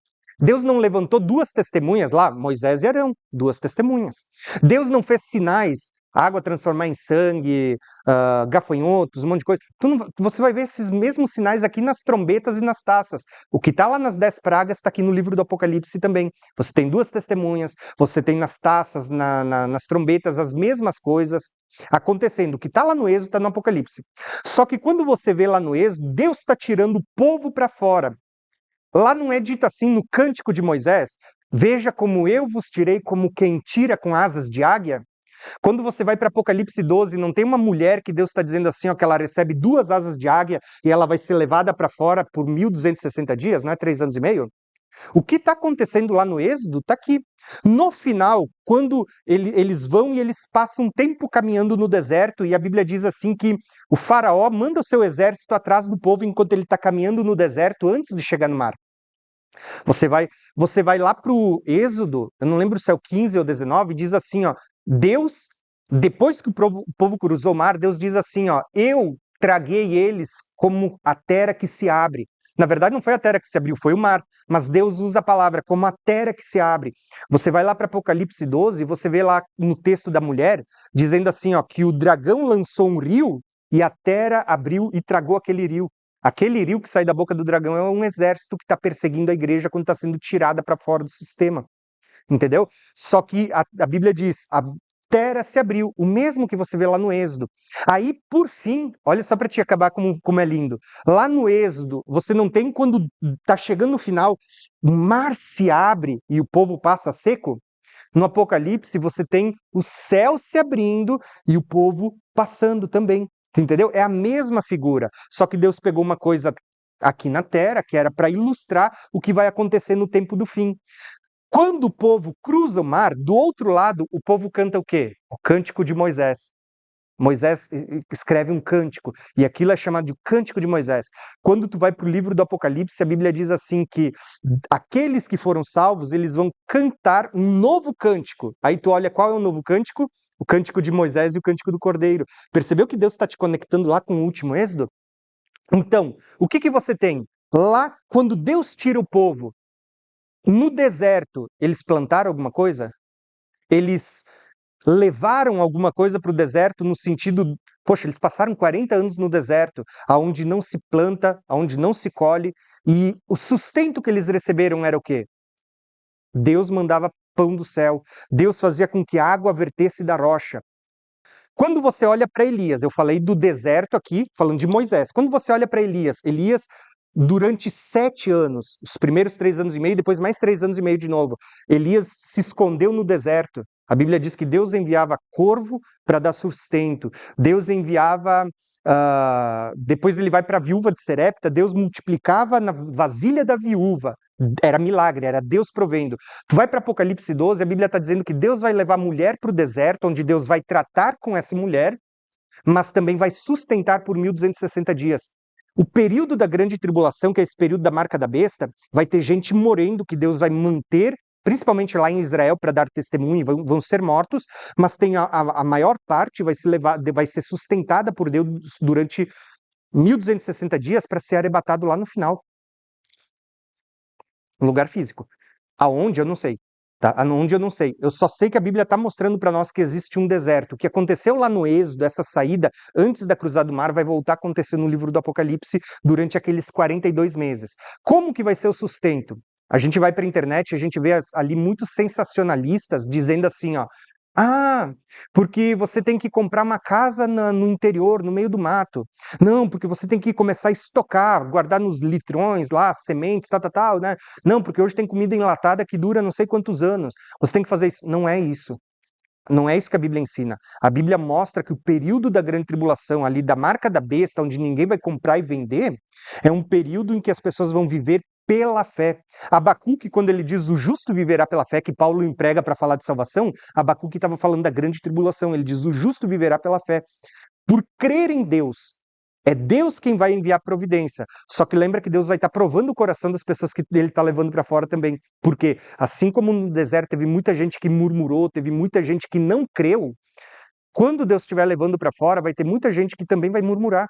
Do tipo, mas Deus, será que Deus vai mandar mesmo o alimento? Será que Deus... Sabe? Só que são justamente as pessoas que vão confiar em Deus, são as pessoas que vão permanecer no deserto até a entrada da terra prometida, que é o que a gente está vendo. Lembra que quando Josué introduz o povo na terra prometida, é dito que Josué introduziu o povo no descanso? Aponta para o sábado, para o 7º milênio? São aqueles que permanecerem fiéis em Deus é que vão entrar para o milênio. Quando a gente olha para a parábola das 10 virgens, lembra que a Bíblia diz assim que as 10 virgens acordaram, mas 5 não conseguiram comprar mais azeite? Porque ele está falando justamente dessa metade, tá? Nessa metade, aonde as pessoas estão fugindo para o deserto, que aí deserto é bem subjetivo, a gente ainda vai tratar melhor isso, mas quando eles estão saindo, que é o período onde você não compra, onde você não vende, onde você vai viver do sustento de Deus, assim como foi nos dias de Moisés, assim como foi nos dias de Elias, é pelo milagre de Deus, não é por você se precaver, entendeu? É Deus quem vai dar o sustento. Até o exemplo de Daniel, de José. José, a Bíblia diz que Deus levantou José para preparar comida para aqueles 7 anos. Quando você olha para Atos, Atos vai dizer que os dias de José foram uma grande tribulação. Depois vocês podem olhar aqui, hoje eu não li, eu pulei esses textos. Mas aqueles 7 anos foram chamados de uma grande tribulação. José ali é uma figura de Jesus. Não está dizendo que a gente tem que estocar alimento. José ali é uma figura de Cristo. Os irmãos dele foram sustentados por aquilo que José, uma figura de Cristo, provia durante aqueles anos de tribulação. Entendeu? Então, vai haver uma grande tribulação, vai haver a marca da besta. Mas, enfim, resumindo, era isso aí, gente. Vai ter uma grande tribulação, vai haver um deserto, mas não é algo com o qual a gente tenha que se preocupar em eu vou construir uma casa para fugir na grande tribulação, eu vou estocar alimento para fugir na grande tribulação e ter o que prover. Não. Entenda que a orientação bíblica é Deus vai conduzir para um lugar onde ele vai sustentar durante um tempo, tempos e metade de um tempo, ou por durante 1260 dias. Ele, é pela fé. O que a gente tem que fazer é orar, jejuar, se fortalecer, tá com isso aí. Para que quando chegar esse momento, a gente não seja como aqueles que foram para o deserto e murmuraram e prevaricaram, e por causa disso muitos deles pereceram e não entraram no descanso. É isso que Paulo vai pregar para nós. Ele diz assim, ó, isso que aconteceu lá era para nós, ele diz. Porque vai acontecer com a gente, e ele diz, cuidado para que vocês não entristeçam o Espírito Santo como aqueles na provação do deserto. Cuidado para que vocês não murmurem, não idolatrem, não façam tantas coisas quando chegar aquele tempo. Entendeu? Mas é isso aí, gente. Acho que é isso aí por hoje, tá? Amém?